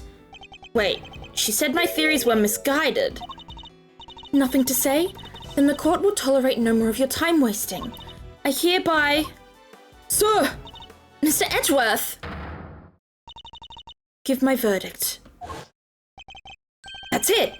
I've been thinking about it the wrong way all this time. Oh shit, we got a revelation. If this dude ends up being a Godo at the end of the game, I'll be so upset because I actually like him. Fender? I don't think Fender's a Godo. I think if anyone's gonna turn out to actually be evil, I think it's Winner. I think it's the kid. I don't know. He seems too sniveling and pathetic and stuff like that to just be his own character. Like, he feels too dimensional. He feels too one-dimensional to just be what he is on surface level, is what I'm thinking. I don't think I don't know. There's something about him that's getting to me, and I don't know quite what it is, but it's there. That's for sure. I'm thinking it. So I just have to try and figure it out, I guess. Or not. I mean, it might just come to me. He kind of reminds me of... It would be spoilers to say, so I'm not going to say who the character is, but it reminds me of a character in a Professor Layton game, one of the more recent ones, who kind of went along, kind of bumbling and one-dimensional throughout the whole game, and yet it turns out they were the big villain of the whole thing. So, yeah, I feel like there may be a similar situation with Eustace, because I'm not quite buying the pathetic kid act. Ad's over. Okay, we can get to the crux of this now. That's it. I've been thinking about it the wrong way all this time. My theories weren't misguided. I was being misled. The defendant, Simeon Saint... I think it's a little soon for that, Your Honor. I'd say it's well past due, darling. Wouldn't you agree, Verity? Mr. Edgeworth, you may proceed. What? I'd like to remind you of a few things. The sighting of his dog, Helmet, the fact that he wasn't at the show. These and other factors made Mr. Carnus the obvious suspect at first. This again, Mr. Edgeworth? You seem almost proud of your blunder. But what if the real killer wanted us to suspect Mr. Carnus? What if it was all carefully arranged? I thought we figured that out already. I swear we said earlier that he was being framed, right? Why are we just making this realization again? And what if the same was true of the chisel, our purported murder weapon? Knight had been stabbed multiple times in the same place with a bladed instrument. What if he was stabbed with the chisel after the real murder weapon had been removed, just to leave traces of blood on it for us to find? That was how the killer misled us into thinking the chisel was the murder weapon. But why mislead us in this way? Why indeed? Why make us think that this chisel is the murder weapon rather than whatever was really used? In order to get Carnus transferred. Warden, you took advantage of what the chisel seemed to suggest. What it suggested? What are you talking about, darling? Hold it! Mr. Winner, if I were to tell you the murder weapon was a chisel, what would you think? Huh? That Mr. Carnus is the killer? And there you have it. That was the trap the warden set for us. Oh, Mr. Carnus has a bunch of chisels, so she wanted us to think it was one of his, right? Indeed. That was her plan right from the start, to frame Bodhidharma Carnus. Your reasoning would appear to be sound. Warden Lagarde certainly seems to harbour a deep and abiding hatred for Mr. Carnus. However, I think you know what I'm going to say next. That alone is not sufficient proof that Warden Lagarde is the killer. I knew that wouldn't be enough. There's only one thing that will prove it. The real murder weapon that we now know must exist. If you cannot prove your theory, then this conversation ends here. If we could just find the real murder weapon. How many times do we have to go over this? We searched the prison from top to bottom. Eustace is quite correct. No other possible murder weapon has been found, so I'm afraid you're at a bit of an impasse. I can still prove my case yet, Your Honor. because it's still here inside this prison. This would have made sure of that. The security gate. I'm glad you at least remembered what it was. And do you remember what it does? Of course I do, I'm not an idiot. The security gate detects metal, which means you can't bring anything metal into the prison or take it out. Oh. Precisely. If there is another murder weapon, it cannot have been taken off the premises. I think it's the stake. Like, I think it's, I'm now on the thought that it's the stake from the trick. Because that's the only real thing that's bladed. Hey, Callisto, welcome in. But nor can it have been brought into the prison in the first place. And so we find ourselves right back where we began. I made it to an Aussie stream? Hell yeah, you did. Welcome in. Judge Gavell? What I'm trying to tell you, Mr. Edgeworth, is that if you wish me to believe that there is another murder weapon here in the prison, you will also have to explain to me how it got here. Alright, we know that the chisel was smuggled into the prison inside a pocket chess set, but our contention is that the chisel is not the real murder weapon. So if the weapon came from outside the facility, then there must have been a way to bring it in. Yes, the question of the hour is this. Can you show me this alternate route? Ugh. How did the weapon Warden Lagarde use to get to the prison? You borrowed evidence from the police to help with your investigation, is that correct? Oh yes, sweetie, everything related to Carnassus is with me now. Heaven knows how many times I've hauled the secretive scoundrel into my office to talk to me. Of course, that's how. The fact that this is here with us shows how bladed object could be brought to the facility as well. The fact that this is here with us shows us how a bladed object could have been brought into the facility as well.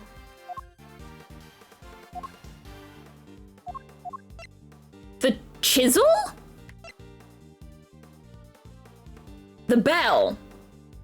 The bell? It's 12 AM and I have stuff to do tomorrow, but I'm gonna eat the cotton candy in the walls instead. I'm sorry, the what now? The what in the walls? The cot... Do you mean the insulation? Now why would you do that? Take that. Also, does it taste good? Allow me to remind you of our conversation with Mr. Carnus yesterday. It was but one of my bells, one of the only two in existence. Here we go. I need poopies. Oh, I want to delete that quote. That's so bad. That's icky. I'm very smart with my eating habits. Listen, I can't blame you. I'm not too smart with my eating habits either. I'm so glad we brought this up, because I was thinking with that last testimony, I was like, oh great, the warden, we've signed her away, and we're not even going to use this piece of evidence that we figured out. But nope, that would never happen. Cuck is good. Yeah, that unfortunately does sound like something I would say. During the witness, though, that makes no sense. Just two. Two and only two. One for my knife and one for my beloved helmet. Exquisitely crafted, utterly unique. Oh. The murder weapon is Carnus's knife.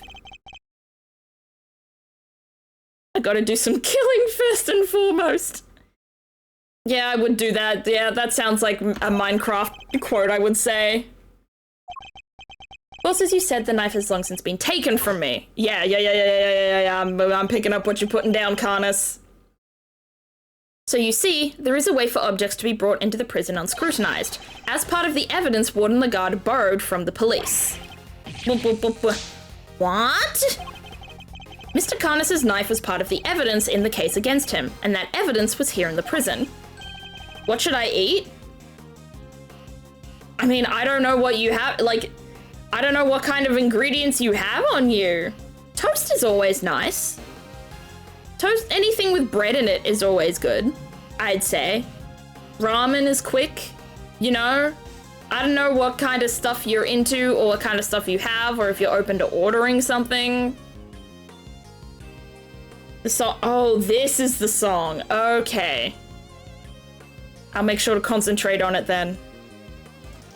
Not only that, but the knife had a bell attached to it. The bell that was attached to the chisel. Correct. The killer took the bell from the knife and attached it to the chisel. That can't be right. The chisel only had Mr. Knight's fingerprints on it. Easy enough to explain if the killer wore gloves. She made it look as if the chisel was the murder weapon and then attached the bell to it. In doing so, she made sure that all the evidence pointed to Mr. Carnus, and who had access to the evidence from which the bell was taken. Why? Only the person to whom it had been entrusted. Who was it, sir? Who's been messing with the evidence? I believe that would be you. Isn't that correct, Warden Lagarde? Bells aren't exactly rare, you know. Anybody could have set that up. I got the sniffles. I'm sorry. Seems like half a chat is sick at the moment. You got the sniffles. Ivanovich has bronchitis. Who's next? Objection! Unluckily for you, that isn't quite true. These particular bells are unique, because there are only 2 of them in existence. What? By attaching that bell to the chisel, you as good as declared yourself as the killer. But you don't have any proof that the knife was ever even here to begin with. I don't. Not yet, anyway. Mr. Winner, I'd like you to order another search of the prison right away. Huh? But if you do find something that's going to make things awkward for me... This isn't about what's convenient for you. We have to find the truth. You're a prosecutor, aren't you?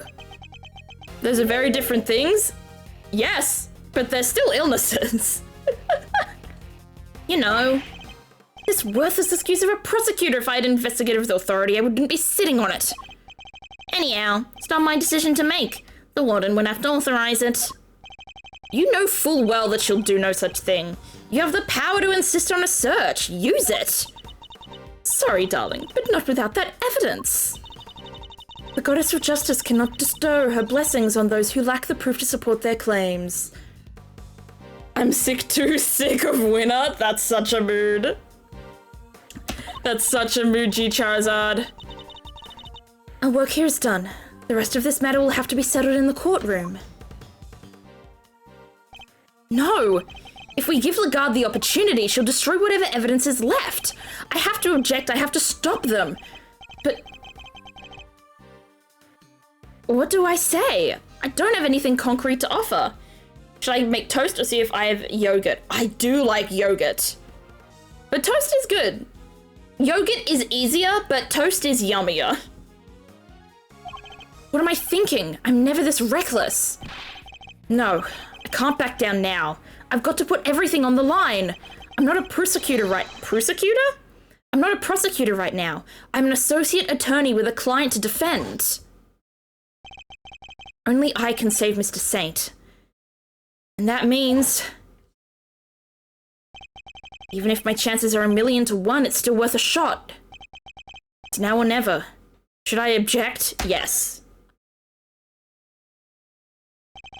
I suppose this must be how a certain serial bluffer always feels. Okay, you... gay person.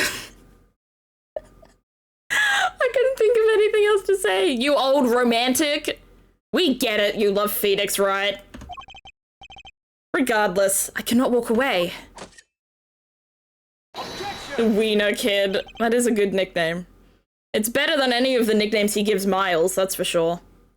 Wait, Your Honor. This had better be good, Mr. Edgeworth. I've got it. Got... what exactly?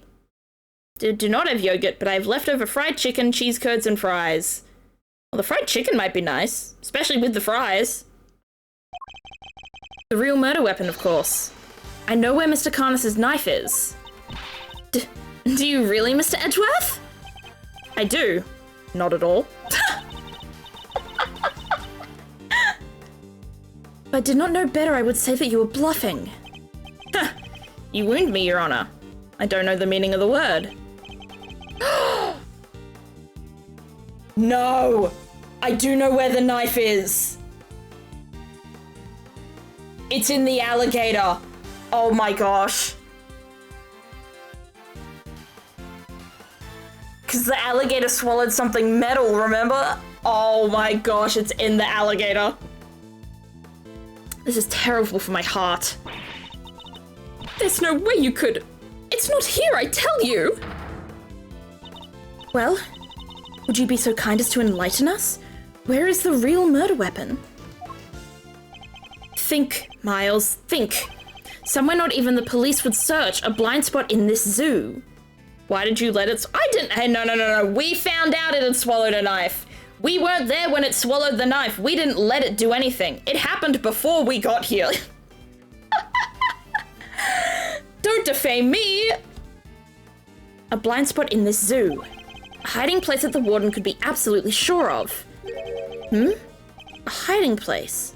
No. The same way that the chisel was in the dog's mouth, the knife is going to be in the alligator's mouth. Did she use the same trick? No, that's ridiculous. Isn't it?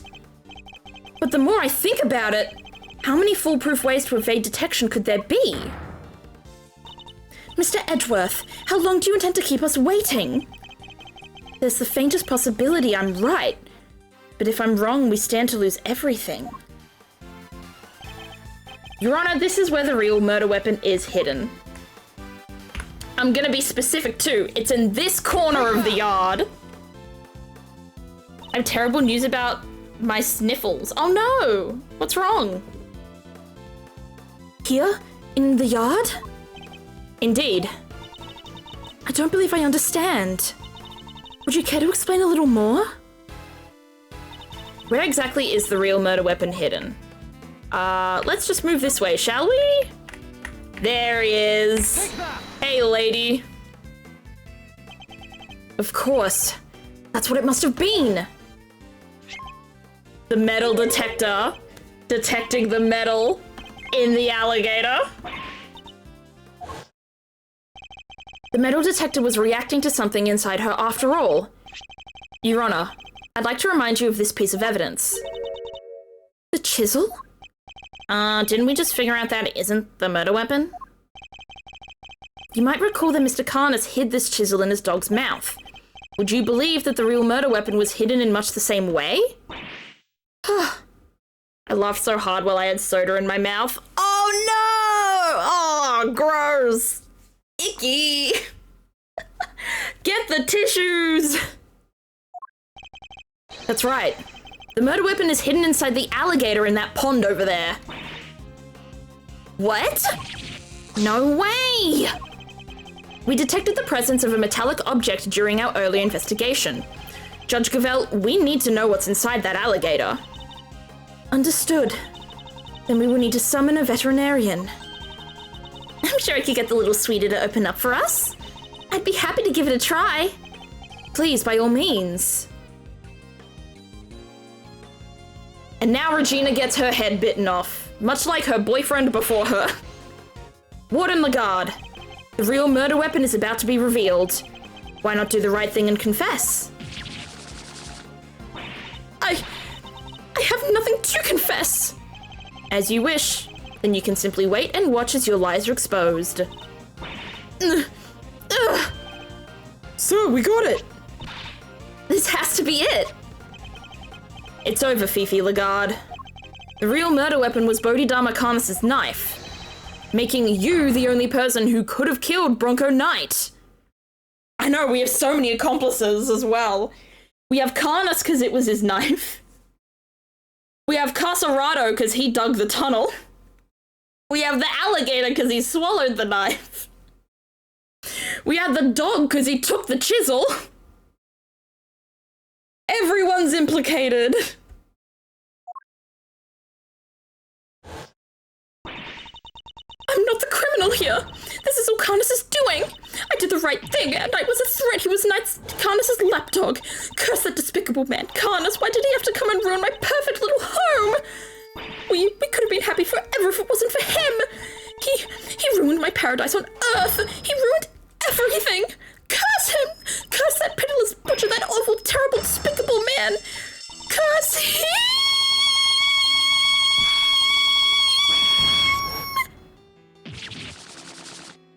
Oh, now that was a breakdown of epic proportions. My throat hurts. No!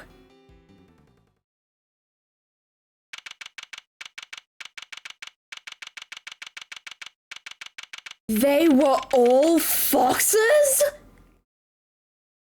Now that's the plot twist to come out of this case.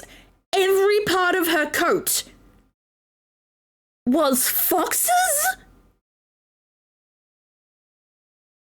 No wonder she needed perfume. That would have stunk so bad.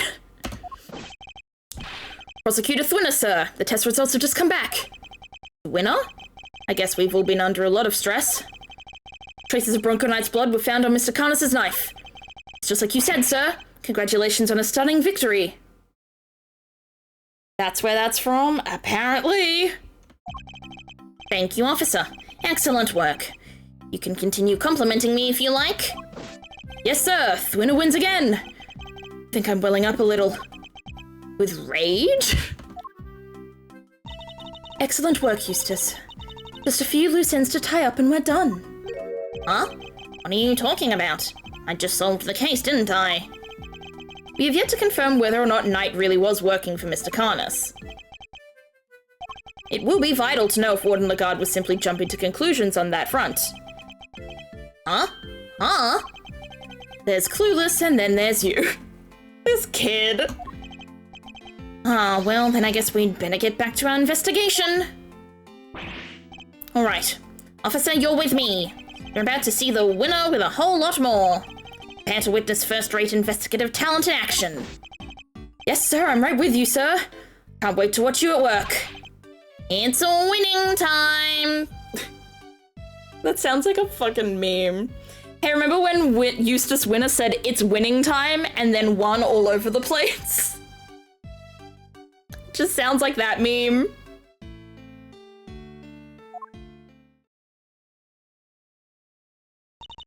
I expect this case will cause quite a stir. The attempted murder of a president is news enough, and now his would-be assassin has been murdered. But Knight never sought to kill the president in the first place. The truth is not always as important as it might seem, Mr. Edgeworth, in the eyes of both society and the law. How can you even say that? A judge not wanting the truth is ridiculous. It's so cold. I'm sorry.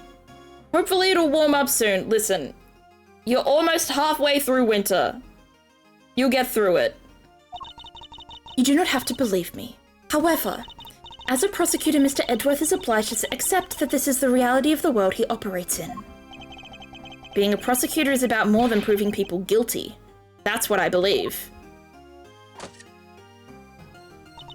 We are all free to believe as we choose, but the law is not to be toyed with for our own personal goals.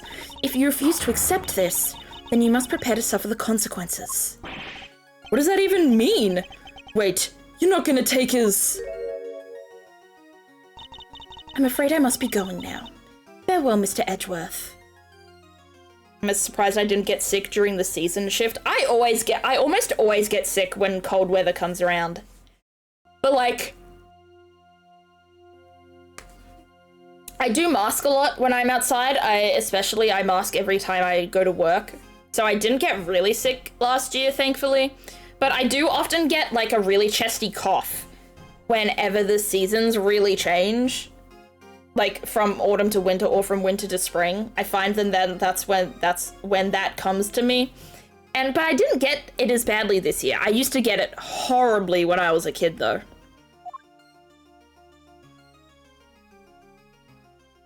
So we've got our badge still, I think? Judge Gavella's right. There must only be one set of laws for everyone. But if following the law means sacrificing the truth, can I really do that in good conscience? Simeon, you're out!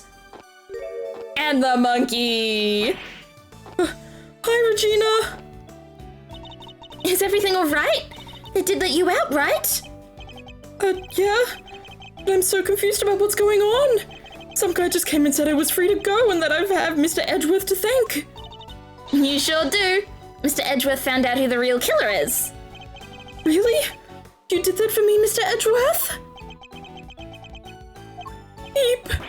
Oh, no. Stop staring at me like that. I'm innocent, I swear. Don't pull the rug out from under me now.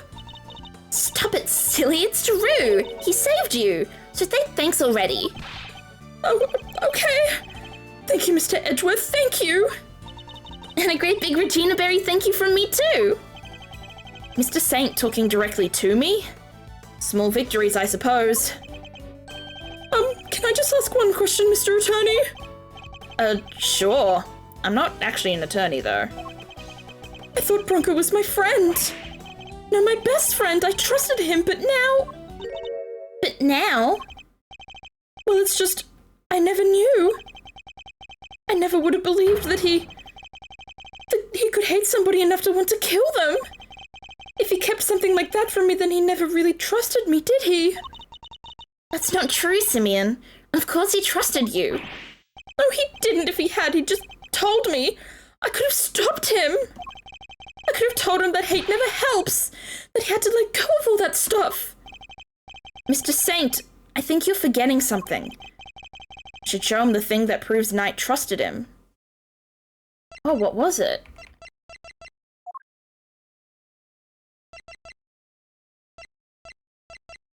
That proves Knight trusted him. All I can think of is like the chessboard? Take that! It's the chess set I brought for him. Knight had a chisel inside. I imagine he meant to use it to escape. What? You mean he was using me? No.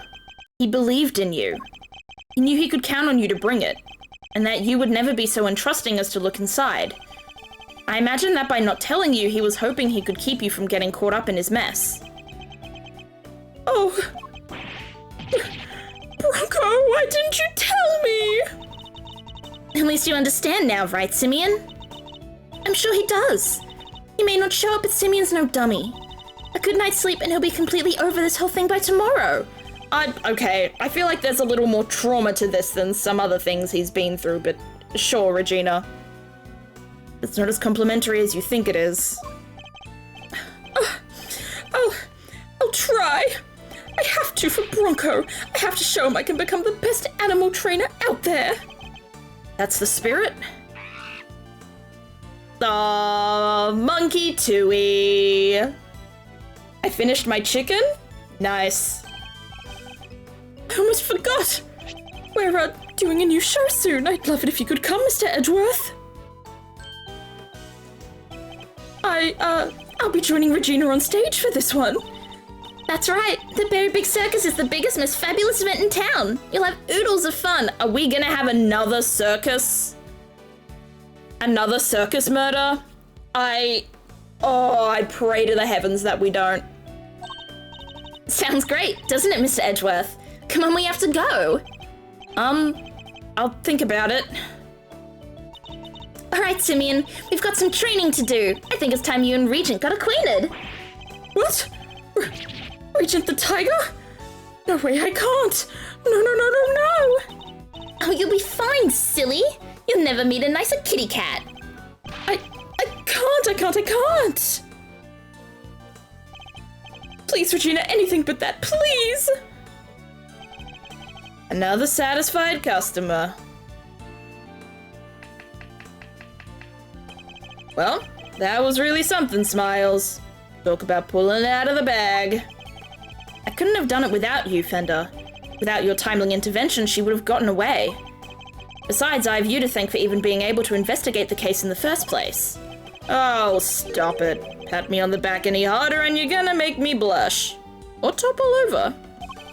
I suppose it would be asking too much for you to take this seriously. Seriously? Miles, my friend, I'm always serious. Anyway, how does it feel to save an innocent client? That's what it means to be an attorney, after all. To be an attorney. Gotta say, I had a blast. Reminded me of the good old days. Like Gregory was standing right there beside me. It's been like a zillion years since I felt this warm and fuzzy on the job. That's good? Bittersweet? I'm not sure. Say, Miles, you ever thought about going into the defense game full time? Excuse me? You know, pick up where Gregory left off. Get out there and actually help people. Hey pal, don't get any big ideas. Mr. Edgeworth ain't about to switch sides? Why not?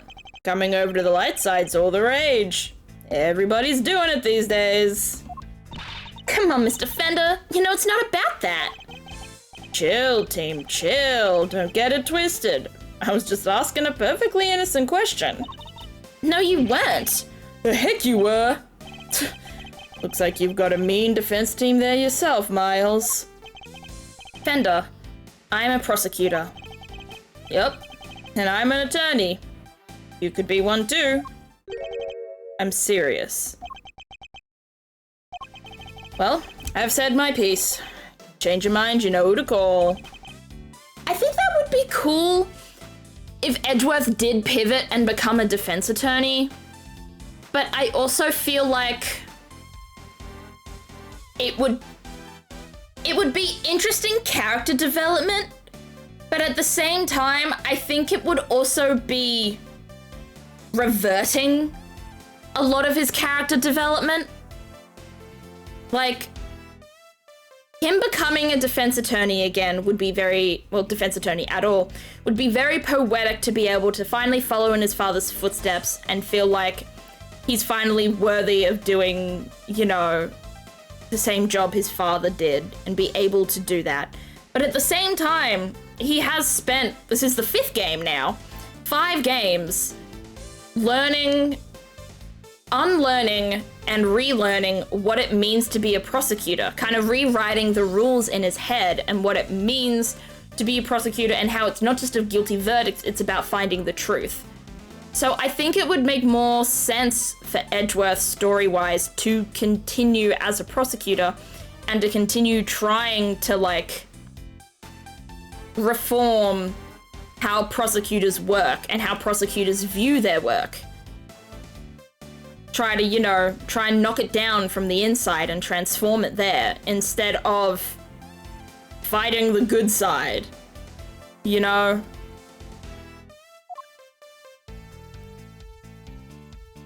And he didn't get a single hug, poor guy. Follow in my father's footsteps. Did I really do such a thing? I'm going to become a defense attorney, just like my dad. An attorney, like my father. Me? Is this the first time we've seen a sprite of this guy?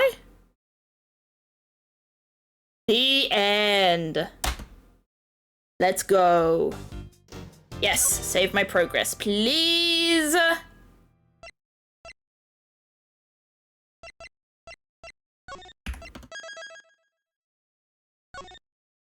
There we go. Turnabout Legacy.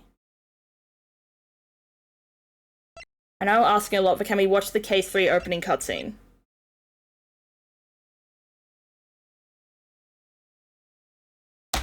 Fine. The cutscene, okay? Turnabout Legacy. No. What shall we make today, kids? Oh, I thought it was the circus, but it's not. Thank goodness. Hello? I'm guessing that's Samson, and that's Judy. Thank goodness it's not Delilah. Is it Samson and Delilah? Is that the story? Is that the biblical story? It's like the only biblical story I remember, actually. So we got a cute little TV show, I guess. Yes, we do. Damn, could they zoom out a little smoother? Talk about a blast from the past. He was so little. Hey, Gregory. Go back there tomorrow. With your boy. Finally going to find out what happened 18 years ago. 18? What do you mean?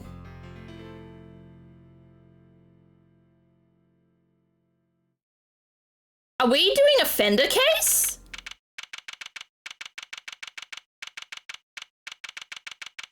Interesting. So I guess maybe what we're going to do is explore what could have happened with Edgeworth if he did become a thingo.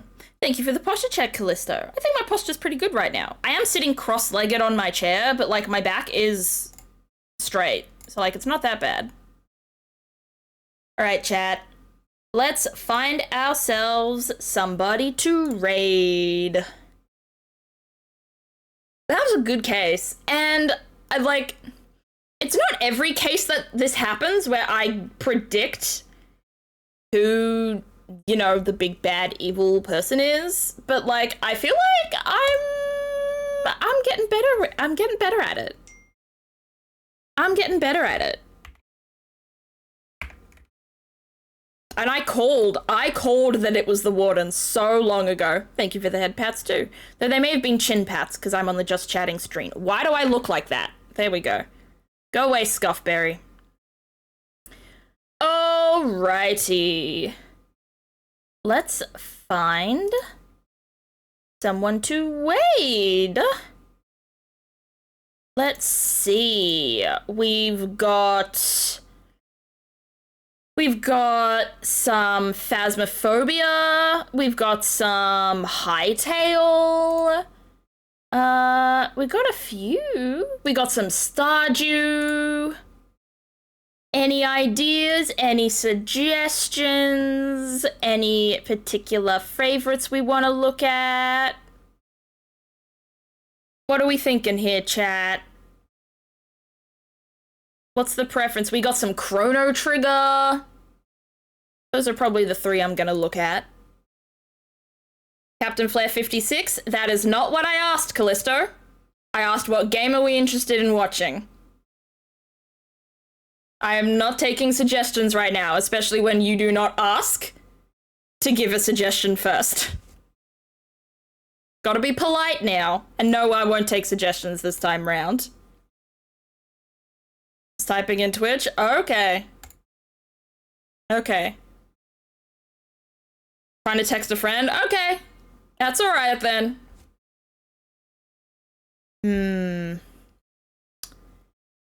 Who to raid though? This was a great stream. No worry. Thank you, Sanic. I'm always glad to do it, so thank you for sticking around. Don't know who to raid.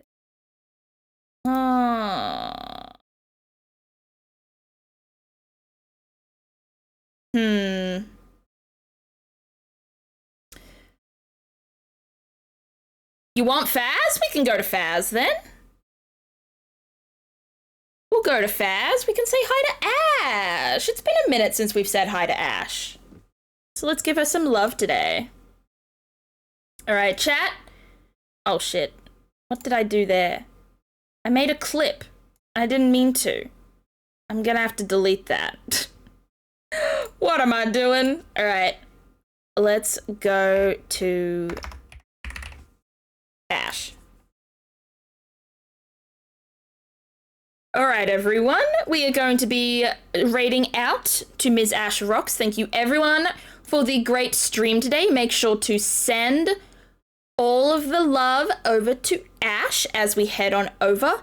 This is the raid message for those who are followers of the stream, and then this is the raid message for those who are subscribers of the stream. She is currently playing some Phasmophobia, some silly, scary shenanigans. Later this week, we will be playing some Overwatch with our friend Max by Genderly, and then next week we will get onto the next case, Turnabout Legacy. There are about 3 days left in the vote for our community day. I think Goose Goose Duck is the surefire winner, but if you want to vote, or if you want to hang out with the rest of the community in any other way, feel free to join the Discord here. This is where I live. No worries, Sanic. Have a good time reading your comics. And, of course, if you want to follow me on my various social medias, I am mostly active on the likes of Blue Sky and TikTok, but I'm just about everywhere where there's, a fairly popular social media, so feel free to say hi just about anywhere. Yeah, I have nothing else to say. I hope you all have a very good night. Thank you so much for the resubs. Thank you for coming back from my return stream after I was on holiday. I appreciate it a whole lot, and I will see all of you next time. Have a good day, evening, night, wherever you are.